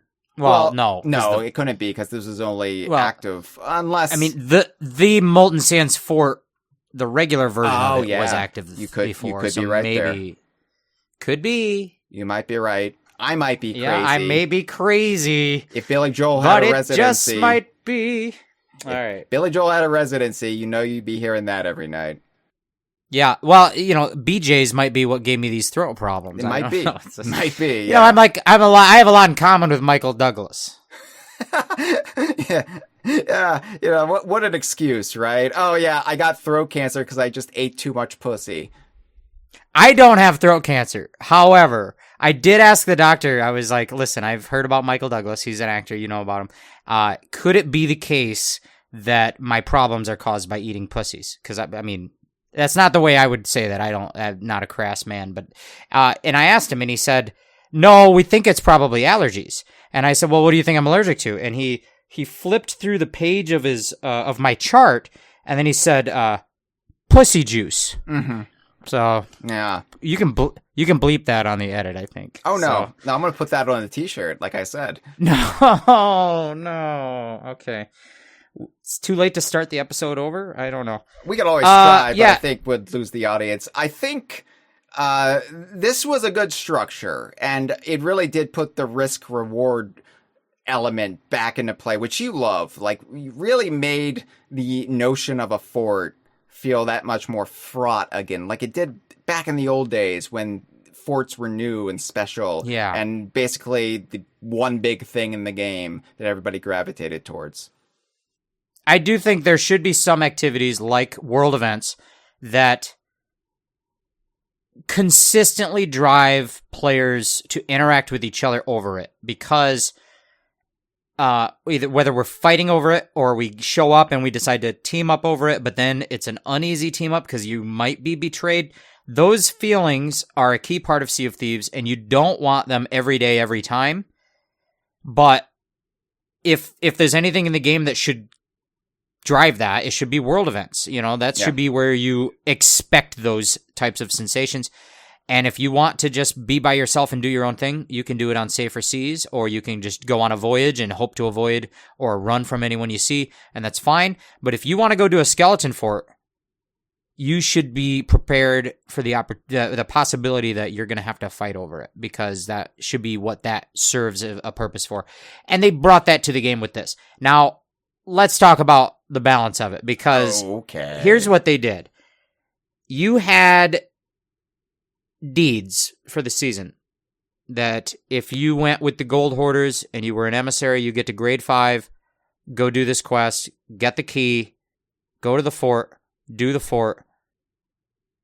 And there was another deed, do that entire process again, but instead of a gold hoarder emissary, be an Order of Souls emissary. And that was 3 deeds. You know, do the quest, get the treasure, activate the fort, 3 deeds. There was another one, do the whole thing again, but do it for the Merchant Alliance. There's another one for the Hunter's Call. There was another one for the Athena's Fortune, and I believe one for the Reaper's Bones. So 6 times you had to do this whole process. The process being, you had to play for a couple of hours doing other stuff just to get to grade 5, putting a target on your back the whole time, and then go on the quest to go do the fort that every time you do that fort, it's been highly contested because everyone who gets there is an emissary grade 5, and people know they can stalk it and hang out there. We didn't love this. So, a couple things. They did make reaching grade 5 a faster process during Act 2. You increased your company reputation, whatever, much quicker than you normally would. And you only needed to activate Molten Sands under a trading company banner to be awarded the FOMO time-limited ship crest for that company, which there were 6. Right. So you didn't actually have to complete the fort or sell the orb to every trading company in order to get those special rewards. But you are right in that you had to sell the orb to every trading company if you wanted to clear all of the deeds for Act 2. And again, they thought enough ahead to not tie the ship crest behind selling the orb. It was just activating the fort, which easy enough to do. But then when they tie the general seasonal progression to Renown 100 behind clearing all the deeds for an act, that means that it was much harder to get to level 100 this season than any other season before, because the threshold to reach it was higher and it was much slower if you didn't complete all these deeds. And the only people who would complete all these deeds are the disgusting sweat lords playing the game 18 hours a day. Yeah, obviously you can still get to the season level 100, Renown 100, without doing this. And yes, there's other ways to earn Renown. Like you said, though, the progression pace was a lot slower if you don't do the season deeds, which in a general sense, I think makes sense. You should be encouraged to do those deeds, but only if those deeds are balanced right and make sense for everyone's playstyles. And in this case, I think too much.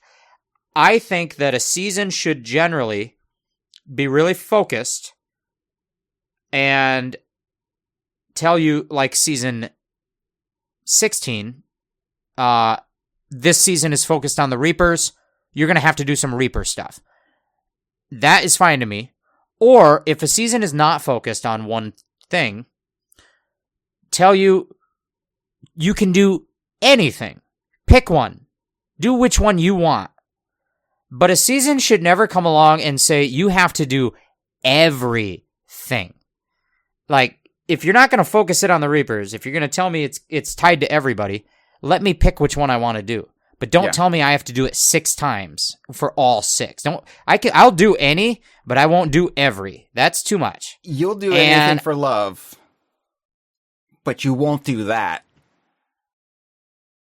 Wayne Gretzky, Michael Douglas.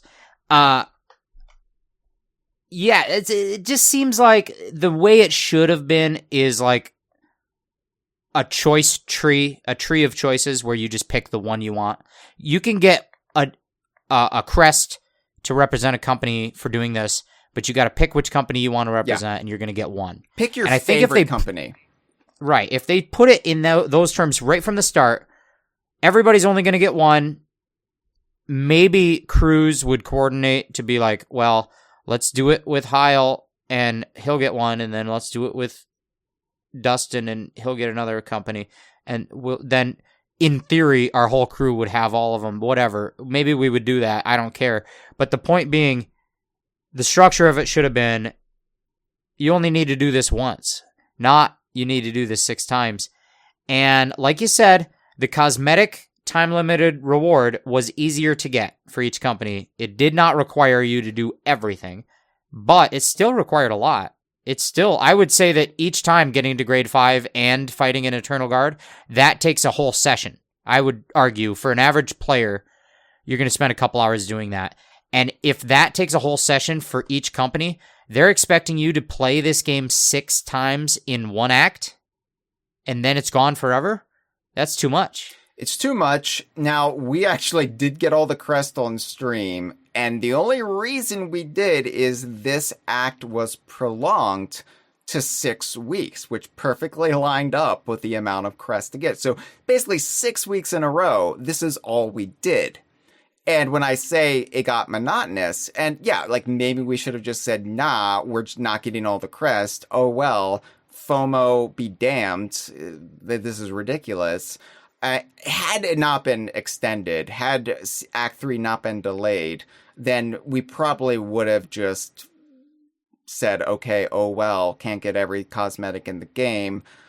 We've long blown past that opportunity anyway, so whatever. But the fact that the deeds were tied behind this is what makes it so frustrating. And I really do think that, again, I don't want to cast aspersions, because this is just maybe me projecting onto the people who make these decisions, like what their thought process is. But I know how whiny some people in the Sea of Thieves player base get. The most vocal people, the ones who are online and talking about orbs and what have you.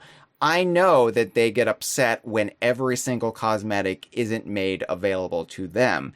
And even me, being the N64 era kid who has to collect everything in the game, and I have to level up my Blastoise and the grasses outside Pallet Town before I can move on.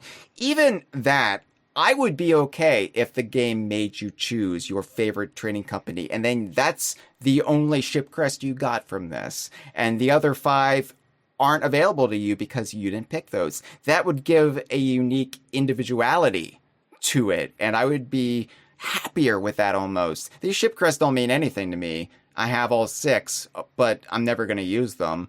But it would mean more if I had to pick which one I wanted, and then that was mine, you know? Absolutely. And I think that various games have dabbled in a kind of live event format where you have to pick a side. And this has been going on forever. A popular example that might land for our audience of Nintendo fans would be a Splatfest in the video game Splatoon. And those games have you pick a side, and then during a time-limited event, everything you do is contributing to your side, and then in the end, you get the reward for your side. And there's other games that have done this. I used to play League of Legends. I don't anymore. They had it. And Sea of Thieves used to dabble in that with their adventures, like choosing, is Golden Sands Outpost gonna turn into Merrick Outpost, or is it gonna blow up? I don't remember. They've dabbled in this.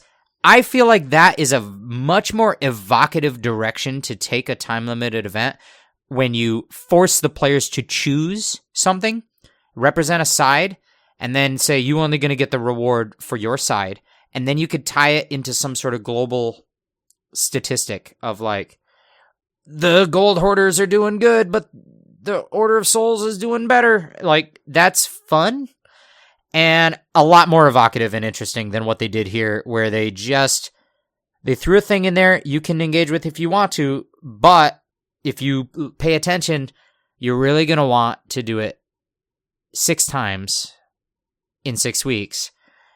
And that also ties into a general complaint we've had sometimes with content they add to the game that requires you to do nothing else but repeat this new content for a month.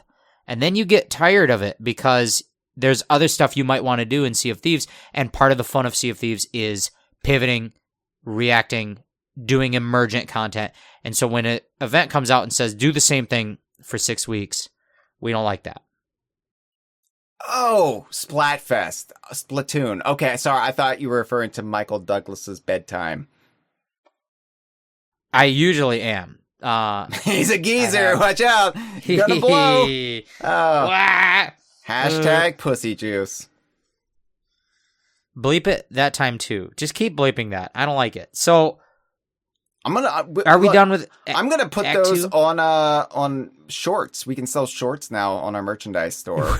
Do we sell shorts? I'm wearing shorts. I got home from work today, Hyle. By the way, I didn't tell it at the start of the show. I worked 7 days in a row, and I'm working again tomorrow, so it'll be 8. That's 8 days a week.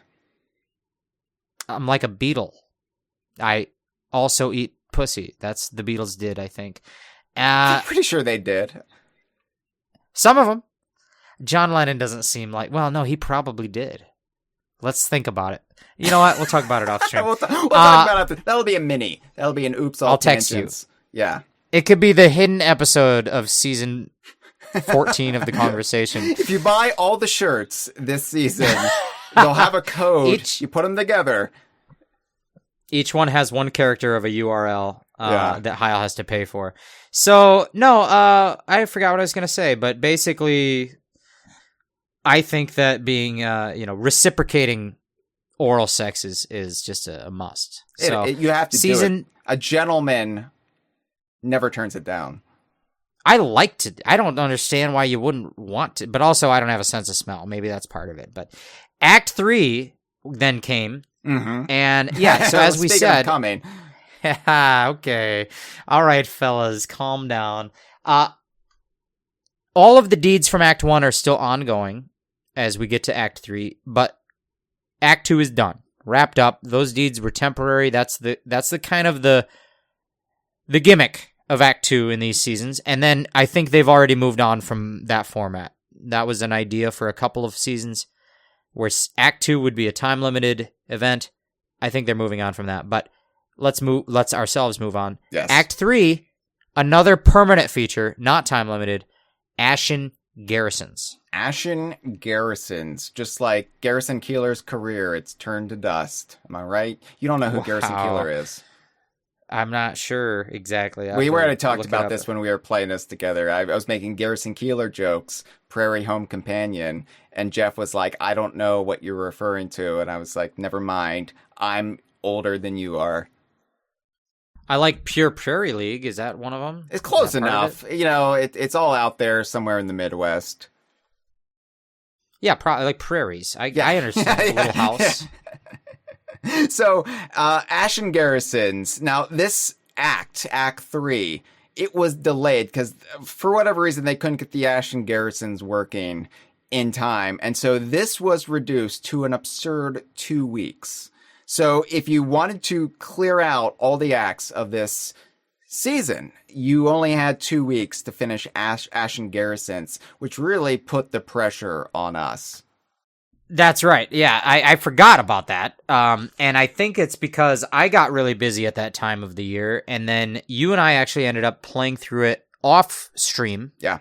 Off of our usual weekly Twitch stream, which anyone can watch us play the Stream of Thieves every Sunday at twitch.tv/DKVine. Twitch.tv/DKVine. That URL is not secret. You don't need to buy several shirts to find that URL. You just have to listen to the Sea of Thieves episodes of the Conversation, which makes it kind of rare. Not a lot of them are listening. And people don't like to do that, really. But yeah, the Ashen Garrisons, basically, and this is what I wrote in the show notes verbatim, what if Phantom Sea Fort, but skeletons and hot? Okay. I think that sums it up. I think it does. Hot bones. So, Phantom Garrisons, Ashen Garrisons. These were Flameheart's forces. They built up 2 new encampments, structures, castle, fortresses, barracks in the Devil's Roar. So, again, these are permanent new additions. These are things that are just around in the Devil's Roar. So, another new reason to go there. But if you go to the garrison, much like a sea fort, a phantom sea fort, you can activate a little event battle, like a miniature skeleton fort. But these ones, they have their own little process to it. One of the cool things is they have like a, what do you call it? Basically a wall. You can't get in. There's a barrier, and there's no exterior ladders like on your usual Phantom Sea Forts. So, in order to get in, you have to scale. You can use the grapple gun, the harpoon gun. You can just use your own ship's harpoon to kind of create a tightrope to walk across. Different ways. Fire out of a cannon. Fire out of a cannon. Which I really like this, and I'm like, it really took them 8 years to introduce a fort-like environment where you have to actually figure out your way in. Like, that's fresh to me. That's fun. Yeah, I like that a lot, and I think we'll get into it. But we were talking as you and I went through it off stream. Two buddies, just two guys hanging out, and we're talking about how, in a way, this season has lacked whimsy, or the game in general has lacked whimsy, and we're missing some of the sensations of adventure. It's just sort of checklists of gameplay moments and functional interactions and activities. It's become very numerical and rote, Sea of Thieves. Yep. And go through this process. Yeah. And like the sense of whimsy, adventure, merriment, fun, the wheel of emotions, as Greg Mayles put it in the game's development, really they've lost sight of it. And so... And that's sometimes our fault. Like, it's me getting hung up on 6 ship crests that I'll never use. And sure. I admit that, yeah. But we had to play this together because you had not experienced Act 3 yet. And for the podcast's sake, for the episode prep, you would have to experience it. So we sometimes do this. We jump on off stream if you're not able to make it at the ungodly hour we stream on Sunday mornings. And then... When I went to Costa Rica. You went to Costa had a whole Rica. Busy... You were with Davy Jones and the one whose mom invented whiteout. Yeah. Liquid paper, yeah. I'm trying to remember all their names. I used to know them. Is Mickey Dolan? Is that a name? Mickey Dolan is one of them, and then there's the other one. Got him. The liquid paper air. Michael Nesmith? Michael Nesmith, I think that's it. Yeah. Nah, that's one of them. Okay. Good job, us. So, the audience loves when we do that. But, we're really appealing to those 14-year-olds with the cigarettes in their mouth. So I got busy, and then you and I played off stream, and we're talking about how, the game's really lacking in whimsy. And as we're saying this, we're not even really thinking, but we're shooting a harpoon gun and then walking a tightrope over a bridge wall and then running around and ziplining off of a fortress building. And there was a moment where you were following me down a zipline, and I said to you, wait a minute, is this whimsy? And you were like, I was thinking the same thing. We were whimsical as shit. And right as we were having the discussion, I took a screenshot, and that's what we're using for the episode artwork for this episode. Oh, so, that's fun. This is when I was like, wait, I like this.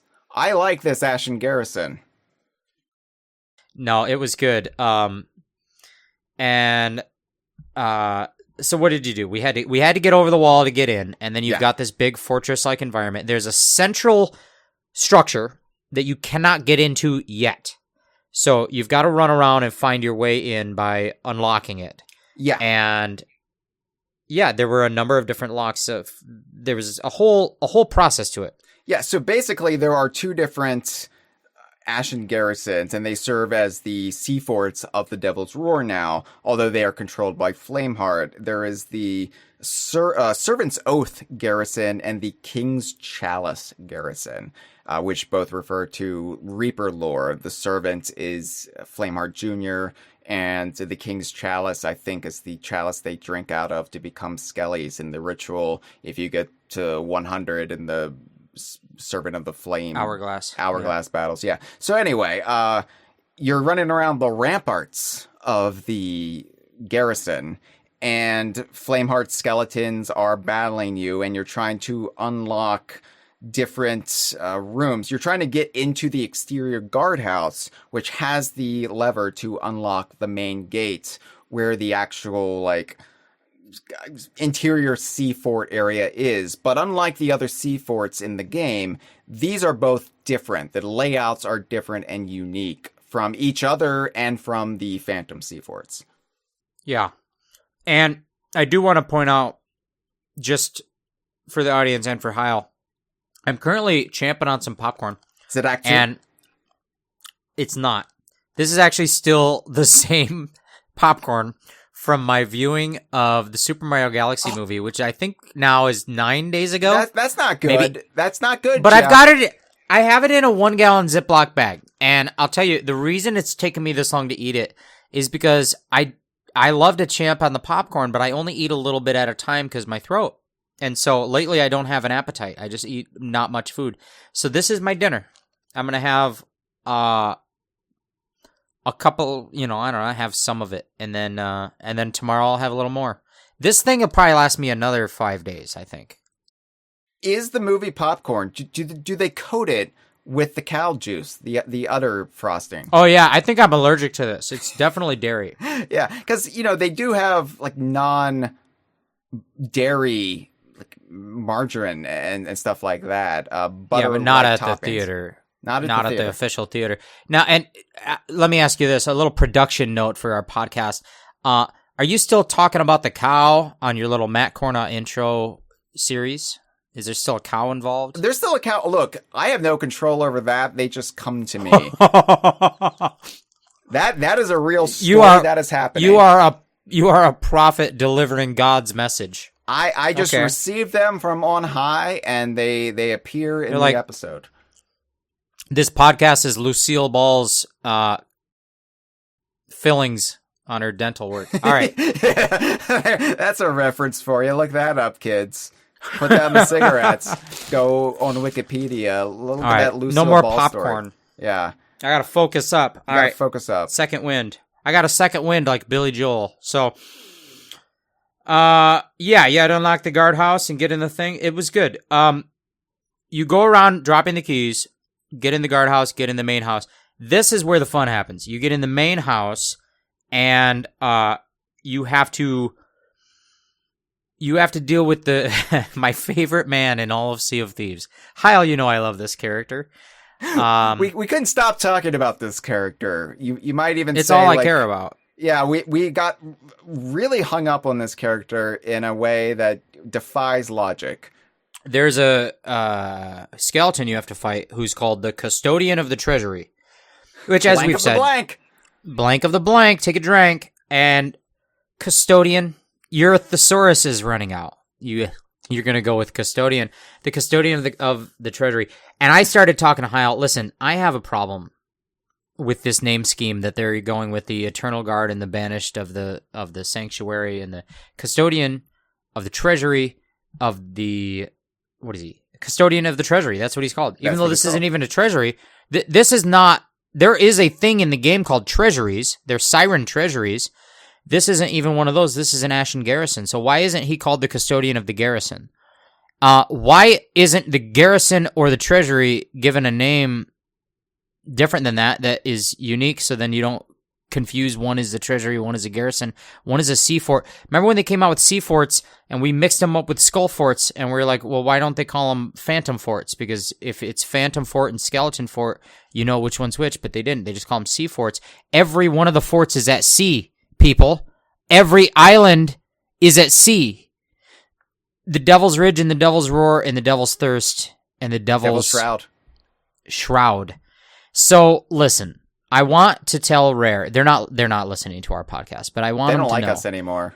They really don't, especially because I keep addressing them in this fashion with this tone of voice.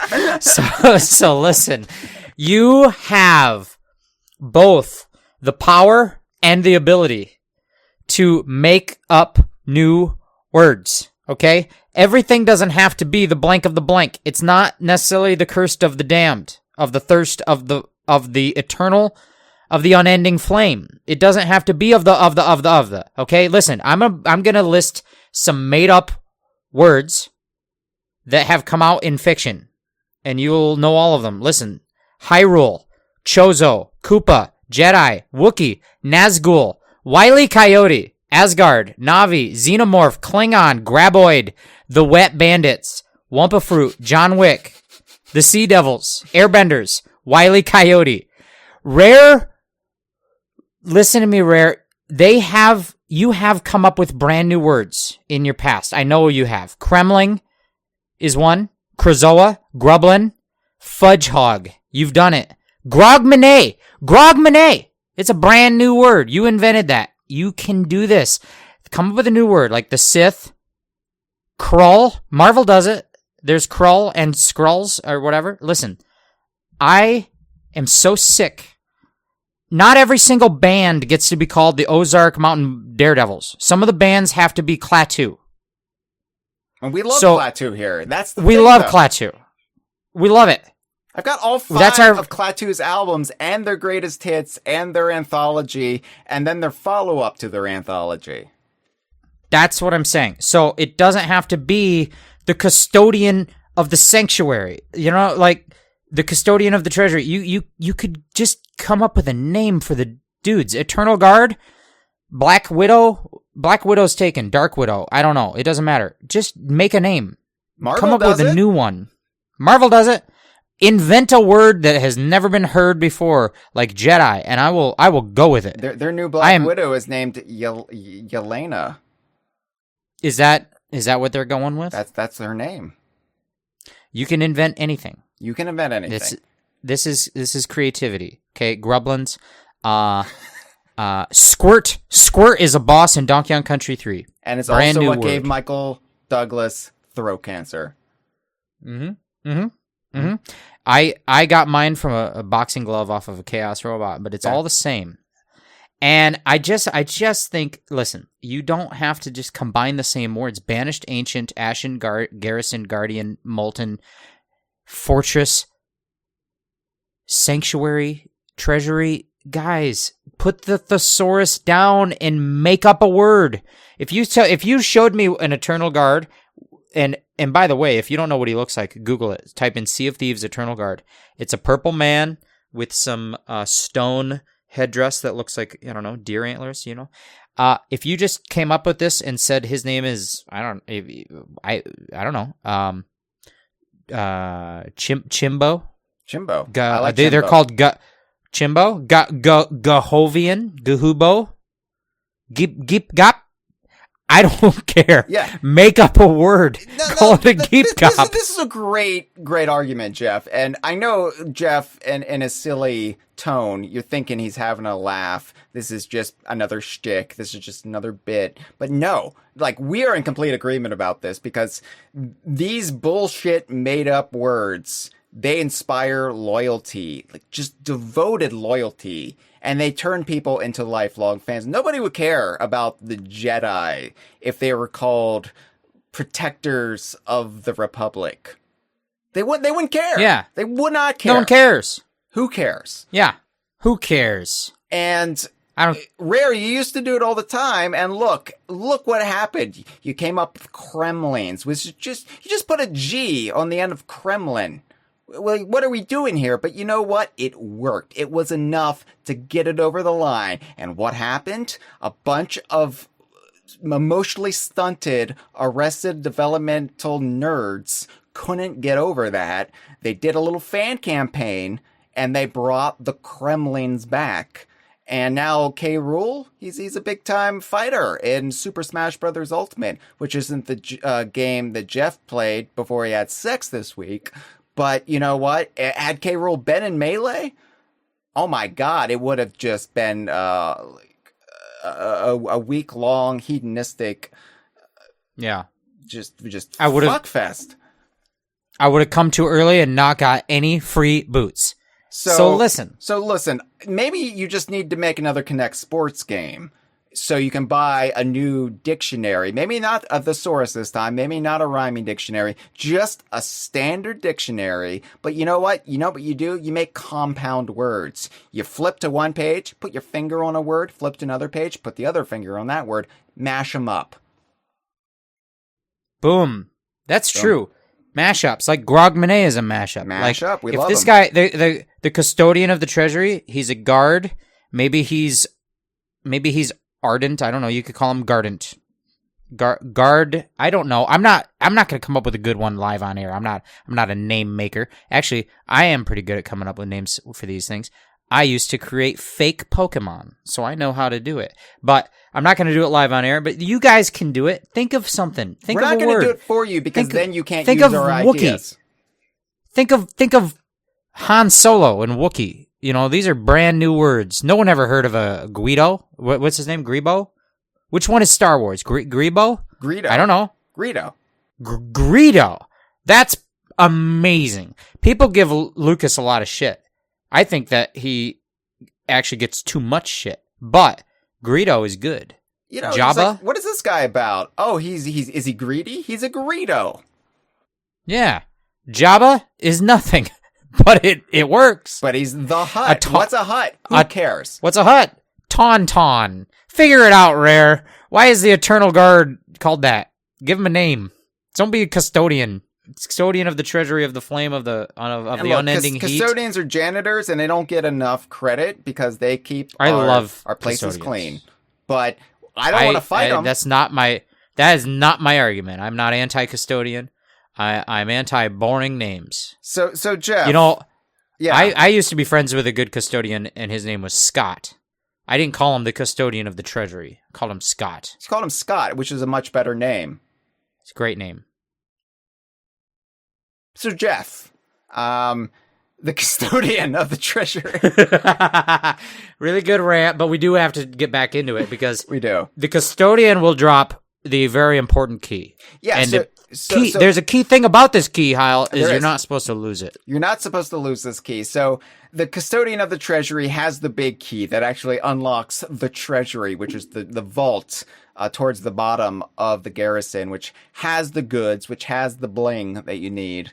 But, you know, you're getting keys throughout this whole process. Once you're inside, they're dropping keys left and right, which will unlock new rooms and what have you. Now, what we didn't realize was apparently you can fight the custodian of the treasury before the final wave even comes.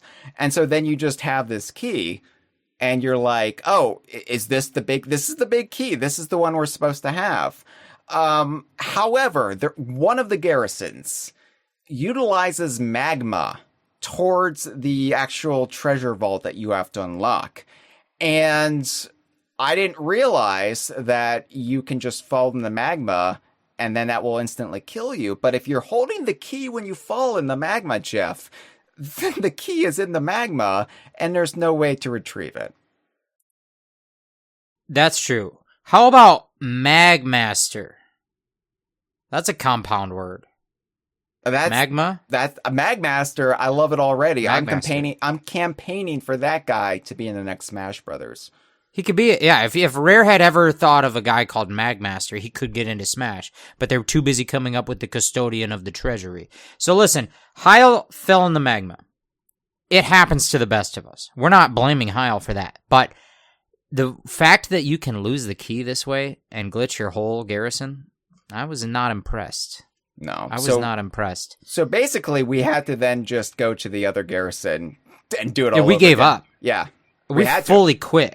We drove away, and the airbags had been deployed. I had to call the insurance company. It was everything. Like, I only have PLPD. It sucks. So we lost the key. We went to the other one. We did it over. I know that Rare's still not listening because of the tone of voice that I address him and because of the cunnilingus references, but I hope they fix this. I'm sorry that nobody at Rare is a giving lover. Right? What do you have against it? Like, you want to receive it, don't you? But you're selfish. And also, it doesn't smell that bad, I think. No. I don't have a sense of smell, but I love it. Yeah, and this is why we don't get good names like Grublin anymore. Grublin is kind of what it is. It's like a description of that act. I'm grubbling that stuff. so that stuff. But maybe they will update after they've heard this conversation. Yeah. Maybe they will update it so that if you fall in and lose the key, perhaps it will allow the custodian of the treasury, is what he's called, to respawn and give you a new key. Maybe it could work that way. Or the key will respawn up at the top, right where you fell in. Maybe there's a spot where it will always respawn. I don't know. They got to work on that. Yeah, they do need to work on it. But we did it again. And this at least allowed you to see both garrisons. And that's good. I've seen them. I've seen every garrison in the world. You've been in there. You've done that. And then what I had to do, Jeff didn't care, but I was still invested in clearing all 3 acts, or at least getting all the time-limited rewards, because, of course, I couldn't clear Act 2, because I'm not an 18-hour-a-day sweat lord when it comes to this game. I couldn't do it all. I was in Costa Rica. I was on a coffee and chocolate making tour. Oh, yeah. Oh, God, I love the chocolate and coffee making tours. I went on one of those when I went to Dominican Republic. Did you eat some of the fresh slime in the middle of the cacao? I did. Yeah, I licked it right up. It's good. I went down on that, and I pleased the cacao all night long, let me tell you. I was like, this is good, and the tour guide is like, why are you spelling the alphabet? What are you doing in there? So I'm just trying to come up with good names for Sea of Thieves. What? This is how it's done. I'm a creative. Magmaster. Hey, there it is. Classic. Okay. So Hyle wanted to unlock a lighthouse log. One of the deeds in Act 3. See, I can't even keep the nomenclature right. It's all so convoluted. One of the deeds in Act 3 was selling a lighthouse log. And I'm like, what the hell is a lighthouse log? Well, apparently, just like you had those lock compartments in the Sanctuaries of the Banished, you have lock compartments in the treasury within the Ashen Garrisons, and you need an Ashen key to unlock them. And then randomly, in one of those lock compartments, and only one, is there going to be something called the Lighthouse Log, which you then have to sail it all the way back to Flameheart at the Reaper's hideout in the middle of the Sea of Thieves, and then you get completion credit for the deed, and there's also commendations attached to it as well. But it's completely random chance, and I knew, like, I couldn't convince Jeff to play all night to get this one pathetic... I can't be up all night. I'm not... Is it Rhonda Shears? Is that the reference? Did I get it right? Let's Google it. Google it, you 14-year-old. Rhonda Shears, up all night. It is her, USA, yeah. Up all night. Welcome to Rhonda Shears. Okay. All right. I did it right. You did it well, Jeff. Anyway, it just so happened, though, that we had 2 Ashen Keys, and we found out you can actually get an Ashen Key in each Ashen Garrison, so it does provide you one. It's in one of the hidden compartments you just find throughout normal gameplay. Anyway, I unlocked one of the little locked safes, and boom, a lighthouse log was in the first one, and I screamed at Jeff, let's get out of here, I got it. I was so happy. Yeah, and then we ziplined, and we walked down a tightrope, and I said, this is so whimsical, we're doing now. Yeah. And we honestly, genuinely had a great time, even though... we had glitched an entire garrison by dropping the key in the magma.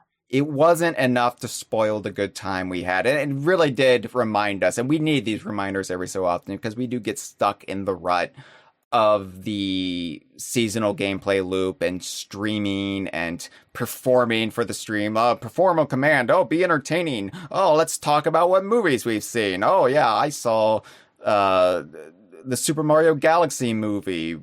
Yoshi. And that can suck. But when you actually just play with a chum without any expectations or any performance, and you're just going about it and you're having a little adventure, it reminds you what this game does best. Pirates, yeah. That's in the name. They're thieves on sea. So that's basically the thrust of Season 18 and Sea of Thieves. They did add one other thing during Act 3, though, and this is an interaction you can have, or you can instigate, with the good boy. And do you know about this, Jeff? I do. You do? And okay. Let me tell you, I did not do it, because I pretty much didn't play Sea of Thieves for a month. I go in and out with my... There's like a arc to my engagement with Sea of Thieves where... either I'm depressed or the game is in a depressed state, and then either I'm busy or the game is too busy, and then I'll go in and out. And there will be, like, let's say there's 4 seasons in a year. every other season I'll be like really into it or really out of it. Kind of my pattern. It's kind of nice though that the game is as bipolar as I am.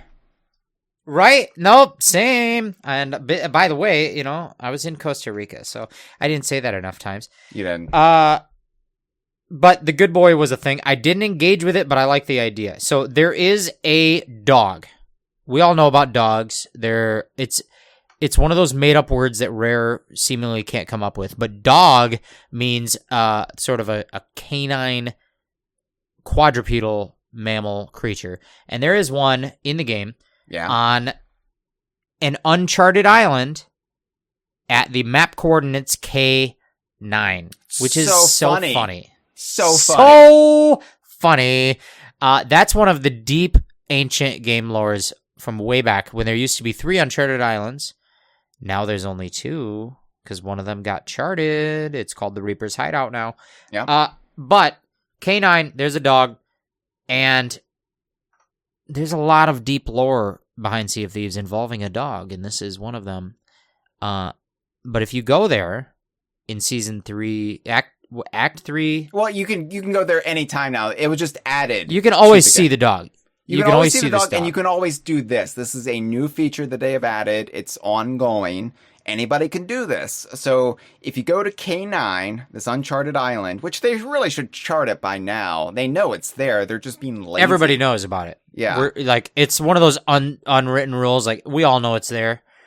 But yeah. So you go there, and this can be a tense area of the Sea of Thieves because it's around where they can have the Skelly fleet battles, and it's en route it's right to the in Reaper's between hideout. 2 regions. Yeah. Right in between the wilds and the shores of gold. It's near the Fort of the Damned, and so it could be a very high busy travel section. Yes. And you go to K9, there's this good boy, this dog who just lives this feral life on the island by itself. And you can bring it an old boot. Jeff, you still got those boots? I have new boots. So you have new boots, so they won't work. As a way, I'm phasing out my old ones, and I don't know what to do with them. Tell me, Hyle, what do I do with these old boots? So in the game, you don't have to steal these from your sexual conquest. You can just fish them up occasionally. Like you can fish up those ashen keys that I talked about. You can, if you don't have bait on your line, you can then reel up on occasion, and it's very random, very seldom it happens, but you can reel in trash. You can reel in an old boot or fish bones, or I think just a skull on occasion. It's called is it called an old skull or something? It's like it's its own bespoke treasure item, different than the usual skulls. It's not possessed by a soul or memories, though, so you can't sell it to the Order of Souls. This is just debris in the ocean, and you can sell these to the Hunter's Call because they're like, you're cleaning up the sea, good for you. Here's 5 golden coins, but there's commendations attached to it. You don't see it, but they throw it right back. They don't care.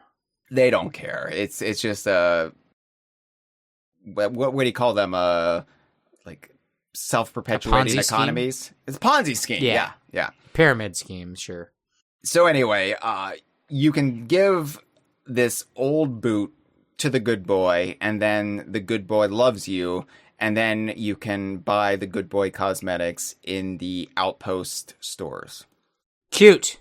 It's cute. Adorable. We love it. Here's the thing, is as players that follow Sea of Thieves and pay attention to new developments, that is like a news item across our desk that we talk about on a podcast. Mm-hmm. But that's not what it is in the world. In the world, what that is the average player stumbles upon the dog, and this is like an extreme Easter egg. This is like a cool mystery to solve and an Easter egg. What do I do with this boot? What if I take it to the dog? Wow, I get a thing. And that is really cool. We can't really fully scope it because we are journalists. And we're inside jaded. The machine. We're jaded. we're cogs in the machine, like the ones on Conker's Bad Fur Day. There's some cogs. One of them's named, I don't know, Janice or something. Quentin's. I don't know. Carl and Quentin are two of the cogs. That's what I said. Probably what I said. So there's a big one too. And we are those. So anyway, I just think that the more the game has these little things you can stumble upon, I love that. There is the one, I am not sure if it's still active, but back when they did the Who Killed DeMarco murder mystery, there was a cool little sequence off of the little island. I can't remember the name of the island that is just south of Crescent Isle. And you follow the pointed direction of an arrow in the sand made out of a red shell, and you swim out, and down there's like a chest, an old chest under the sea, and if you interact with it, you just unlock DeMarco's jacket. You unlock his jacket, and you can have it. And so, I love that. Those little things are great. There is a dog. If you feed the dog an old boot, you can get dog shoes. Now, this was, I believe, planned to be fish bones that you give the dogs. Dogs love bones. But then someone correctly, thankfully, pointed out that if you actually give small, brittle bones to a dog, it will shatter and lodge in their throat, because dogs typically don't have surgery on their throats to widen the esophagus. It's just not something that's done. And so you could potentially kill the dog. And this would set a bad example for players. It would, and we don't want to do any bad throat stuff to anyone. No. Throats are important. But I do want to point out, I used to feed bread to ducks, and then they told me, like, don't feed bread to ducks. Everyone's yelling it, don't feed bread to ducks. Ducks don't have bread. And so I'm like, well, what do I do? And the internet on the computer will tell you you should feed skinless grapes to ducks. Now, I don't know what to tell you, Hyle, but when I was giving bread to ducks, it's because I had some old stale bread that I didn't want. But now they're telling me get some fresh, good grapes and spend some of your waking time skinning the grapes. Peeled grapes is what the ducks have to have. That's what, like, decadent Roman emperors would make servants do. Peel my grapes for me, please. And this is what these weirdo fascists online want to get back to. They want to be those emperors having their grapes peeled. Or they want to be a duck, basically. But my thing is... I can't. My thing is, like, what? I bite into grapes all the time, and I never peel them. The grape skin contains the grape. I mean, if you're just peeling the grapes, well, you have these little mushy fruit balls. What are they? What is that? What is that? Yeah, you cut the crust off your PB&J, you little baby. What are you, 6 years old? Pizza crust? That's part of the meal. You're gonna throw the pizza crust away like a wasteful? I can't afford that. I have to eat the crust. It's part of it. So listen, I will not peel grapes for ducks. They're not that important to me. But if I'm not supposed to give them bread, I won't do that either, because I don't want to hurt ducks. So what am I supposed to do? How am I supposed to be a responsible man in the world? I don't know. It's hard. But what I'll do for sure is I will give an old boot to an old dog. I like how we were making jokes about geezers and Michael Douglas, what have you, and then we go on like this old man Andy Rooney style rant about grapes and about grapes. Crust. Look, geese. Sometimes there's geezers and sometimes there's silly geesers, and you cook them. If I'm gonna cook a goose, I'm gonna peel it. I would like a peeled goose. I don't want all the skin. Oh, they shit everywhere too, so you want to get that like nice and clean, just completely down to the bone. Just give me some geese bones. I'd give a dog a goose bone, I think. Yeah. Dogs can handle it. They lived for 1,000 years eating a goose until we started inventing dog food. You know that before humans, they didn't call it dog food. They just called it geese bones or whatever. Like, it was fine. And let me tell you something else, Hyle. There's only one species on Earth that makes dog houses, and it's not dogs. It's human people. Makes you think. And it's kind of cute. Honestly, we're a little cute. We're a little whimsical. But there's one last whimsical thing we have to talk about, because the episode is surprisingly over 2 hours. I didn't think it would, but no, we just like to go at each other. We like to. Let's talk about this one last thing. Yeah. In the Pirate Emporium, in Sea of Thieves. That's where you buy cosmetics with real life dollar money. Those ancient skellies that sometimes pop up and it's a treat because you can get a few real world dollars from them. That's what we're referring to. That's what you use those dollars for. Yep. Gas is over $4 a gallon, but sure, buy some fake digital boots. I don't care. Yeah, you can't give those I got boots real to boots a dog for free. That's true. So in the Pirate Emporium during the season, there was one cool cosmetic. Actually, there's three. So, wow. Yeah, wow. Yeah, usually, take or leave what's in the Pirate Emporium. We don't always talk about it here. But this season, there were actually 3 DKU adjacent additions.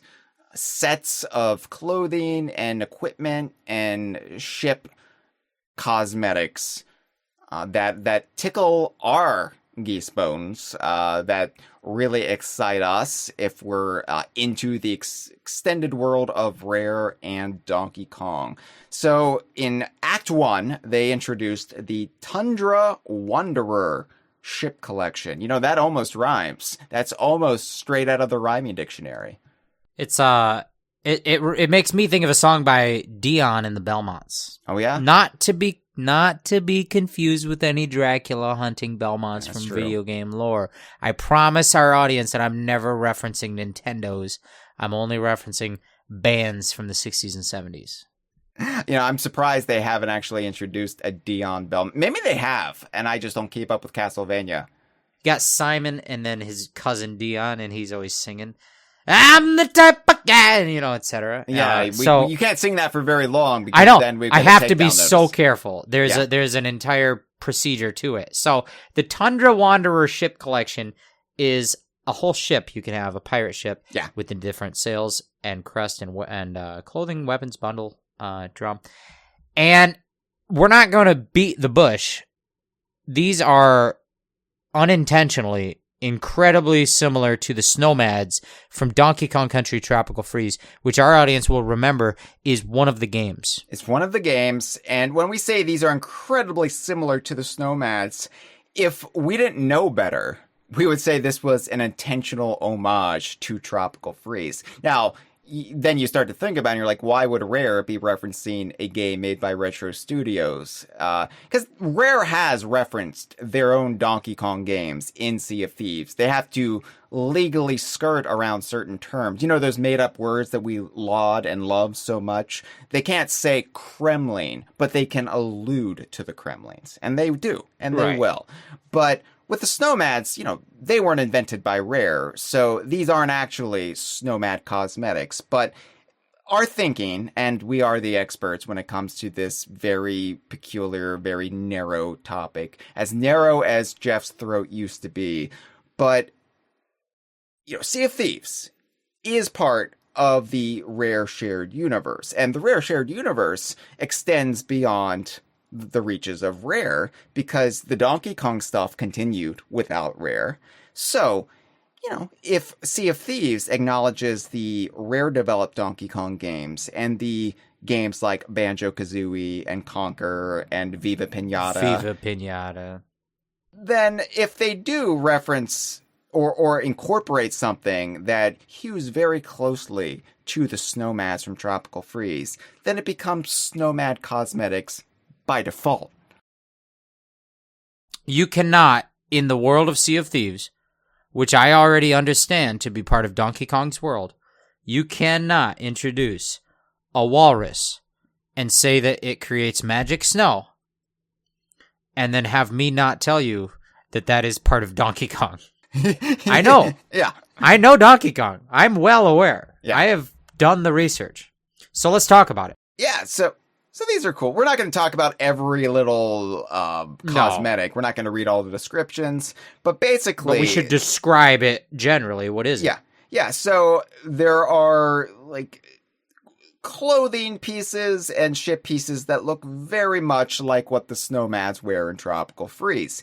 And the Tundra Wanderer is almost a clever euphemism for the Snowmad, which in and of itself rhymes with nomad, which is a very fun way of saying Viking. So anyway, The point being, these describe... It's a made up word that's pretty clever. It's pretty clever. clever. You could try it sometime. Yes. But these descriptions speak of a North Sea, of a frozen wasteland, full of mysterious creatures who could create eternal ice, which, despite being unfortunately named for our current moment in time, it's a ice generated by perhaps, I don't know, a magic horn. A magic corn? Did you say corn? I said horn. Jeff. Oh, when you say horn, it makes me think of Donkey Kong Country Tropical Freeze. Good, because that was my intention. The corn is Jungle Beat. Cob Got. Yes, or Jungle Climber, which has the vegetable world. So, believe it or not, on this Sea of Thieves episode, you're still talking to a couple of guys who know our Donkey Kong. So, yeah, we've got this walrus. We've got creatures that create ice, eternal ice, magically so. Yeah. Naturally, we're going to look at that and we're going to say, this seems like Donkey Kong Country Tropical Freeze, made by Retro Studios for the Nintendo Wii U, later ported to the Nintendo Switch.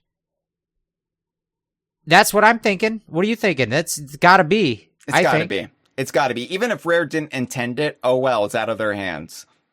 You can't put that in your lore and then also say that your lore is in Donkey Kong's lore and then have me not say, well, look at some of this Donkey Kong's lore is the same as that lore. They must be the same guy.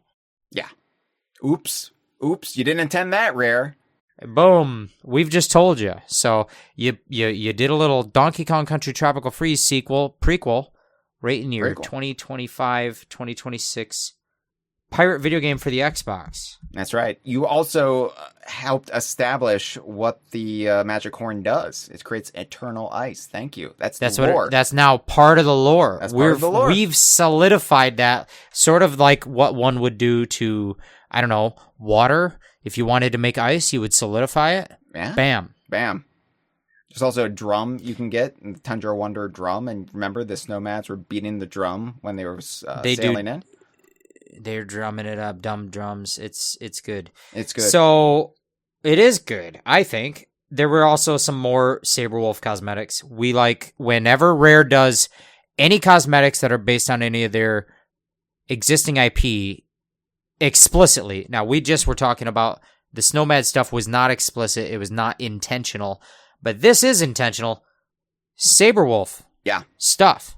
So way back, they had Nightwolf cosmetics that you could buy, Saberwolf theming, but basically like themed around the Saberwolf, the mythical immortal wolf from the Saberwolf games. Also appeared in, here's your Donkey Kong bit, Donkey Kong Country for the Game Boy Advance. Cranky had severed the head of the Saberwolf, put it inside his cabin, but it was blinking because you can't kill the Saberwolf. Whoa. Like eternal ice. Like eternal ice, yeah. So it's still blinking because he has eternal eyes. Oh, that almost rhymes. Wow. I got it out of my rhyming dictionary. Because you know about Connect Sports Season 2, and that entitles you. I sold my copy and traded it for a dictionary. So anyway, it was Connect Sports Rivals that they bought the rhyming dictionary with. It was the thesaurus. I forgot. They bought. Sometimes our own internal lore is a little confused, but our audience has to remind us that, hey, just because you didn't intend it doesn't mean it's part of the lore. It is part of the lore. It's out of our hands now. Yeah. So anyway, the Nightwolf cosmetics, they were all right. They were just kind of like green and black, and then they incorporated like a wolf on the sails and his figurehead. But you also got a costume out of it where you could kind of dress up as the Saberwolf, but it looks more like Saberwolf from Killer Instinct, but it looks more like a werewolf. But we like werewolves, and it's fun. There's a howling emote that comes with it. Anyway, they introduced the new Lone Nightwolf cosmetics, which are just recoloring it to black and gold instead of black and green. But I know Cameron was excited about this. Yeah, Saberwolf has never been my thing, especially if they're hearkening back to, is it the ZX Spectrum? The original stuff that I've not played. I have played on Rare Replay, sure, but not extensively. It's a slog. It's a slog. It is what it is, but I love when Rare references their history. It's the same thing with like Smash Brothers. Okay, they did a thing where they came out with Smash Brothers Melee so that future generations could get laid. And I thought this is a good game. I love that they've added Bowser. He was due to get in, and they've got Mewtwo. I love Mewtwo. He's great. But then they come along and they put in Mr. Game & Watch, and I thought, well, who is that? That's nothing.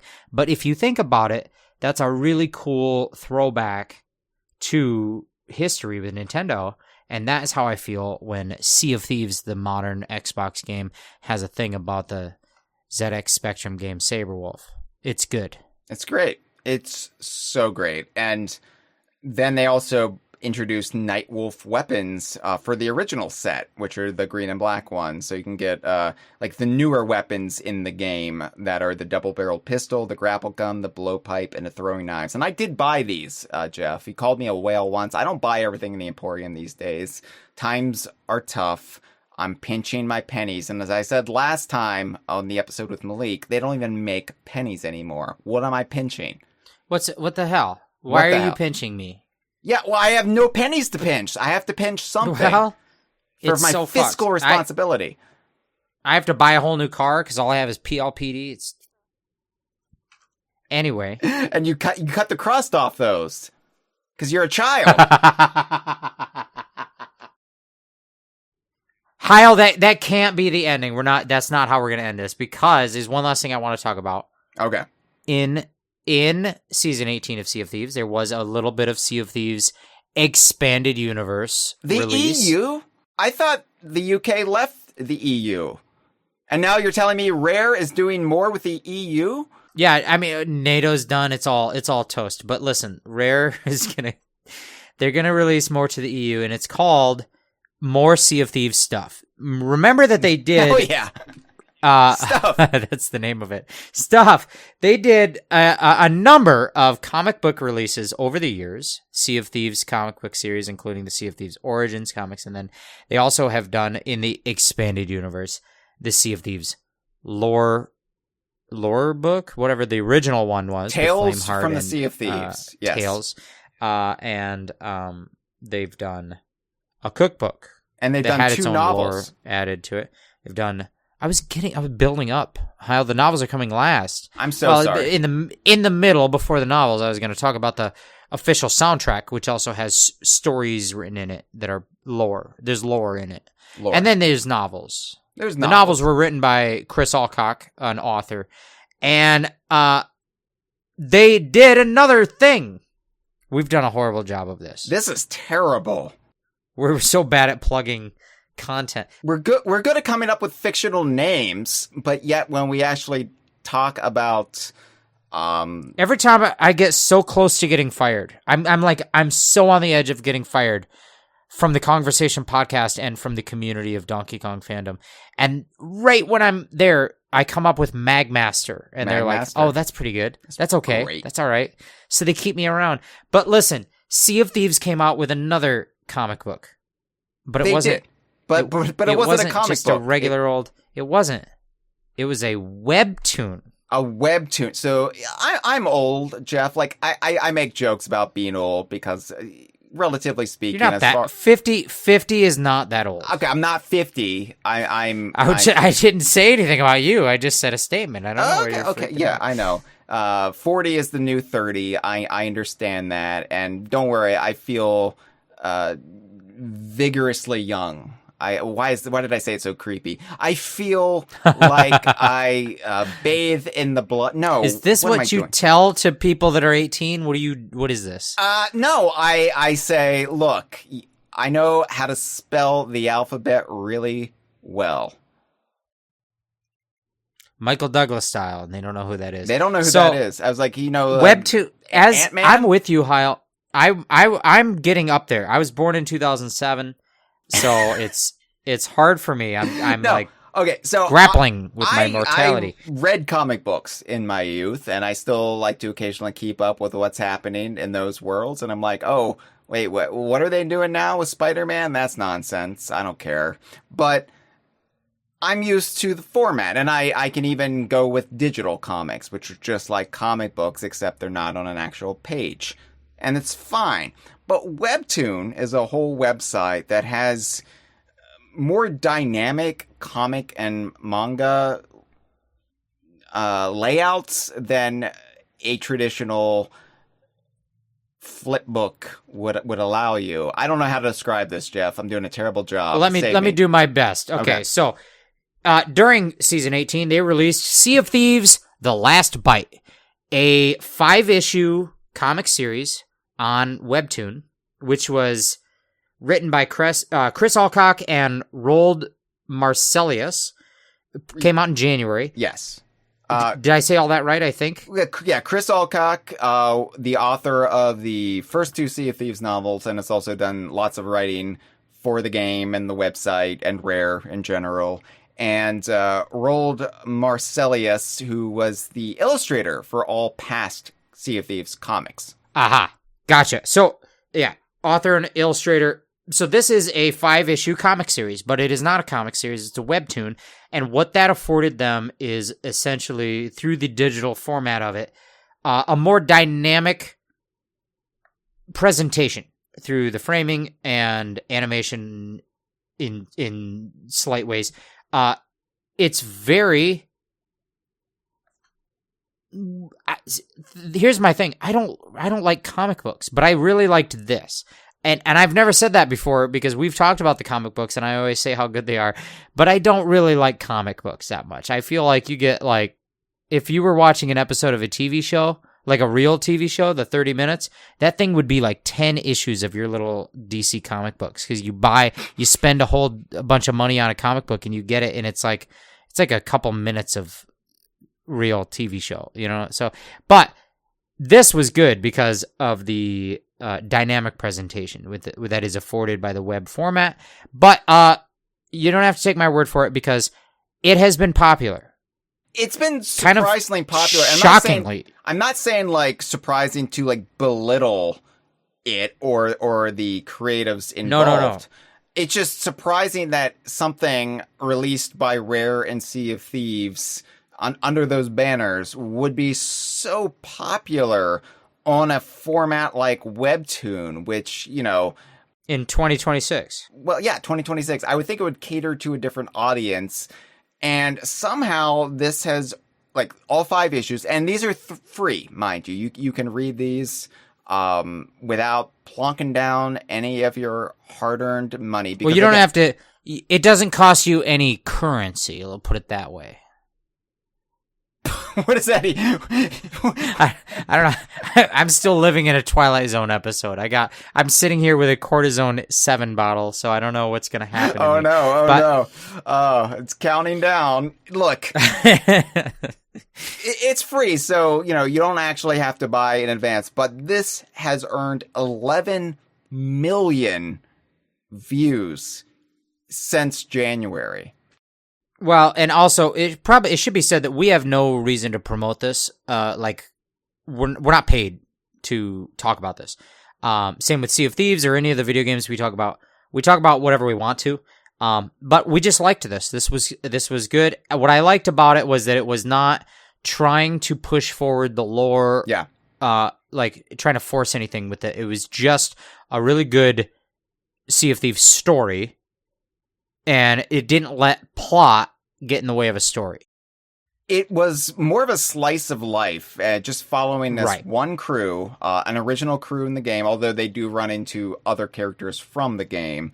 But, you know, it was one of those things where there were no high consequences, nothing like life or death as far as the greater world goes.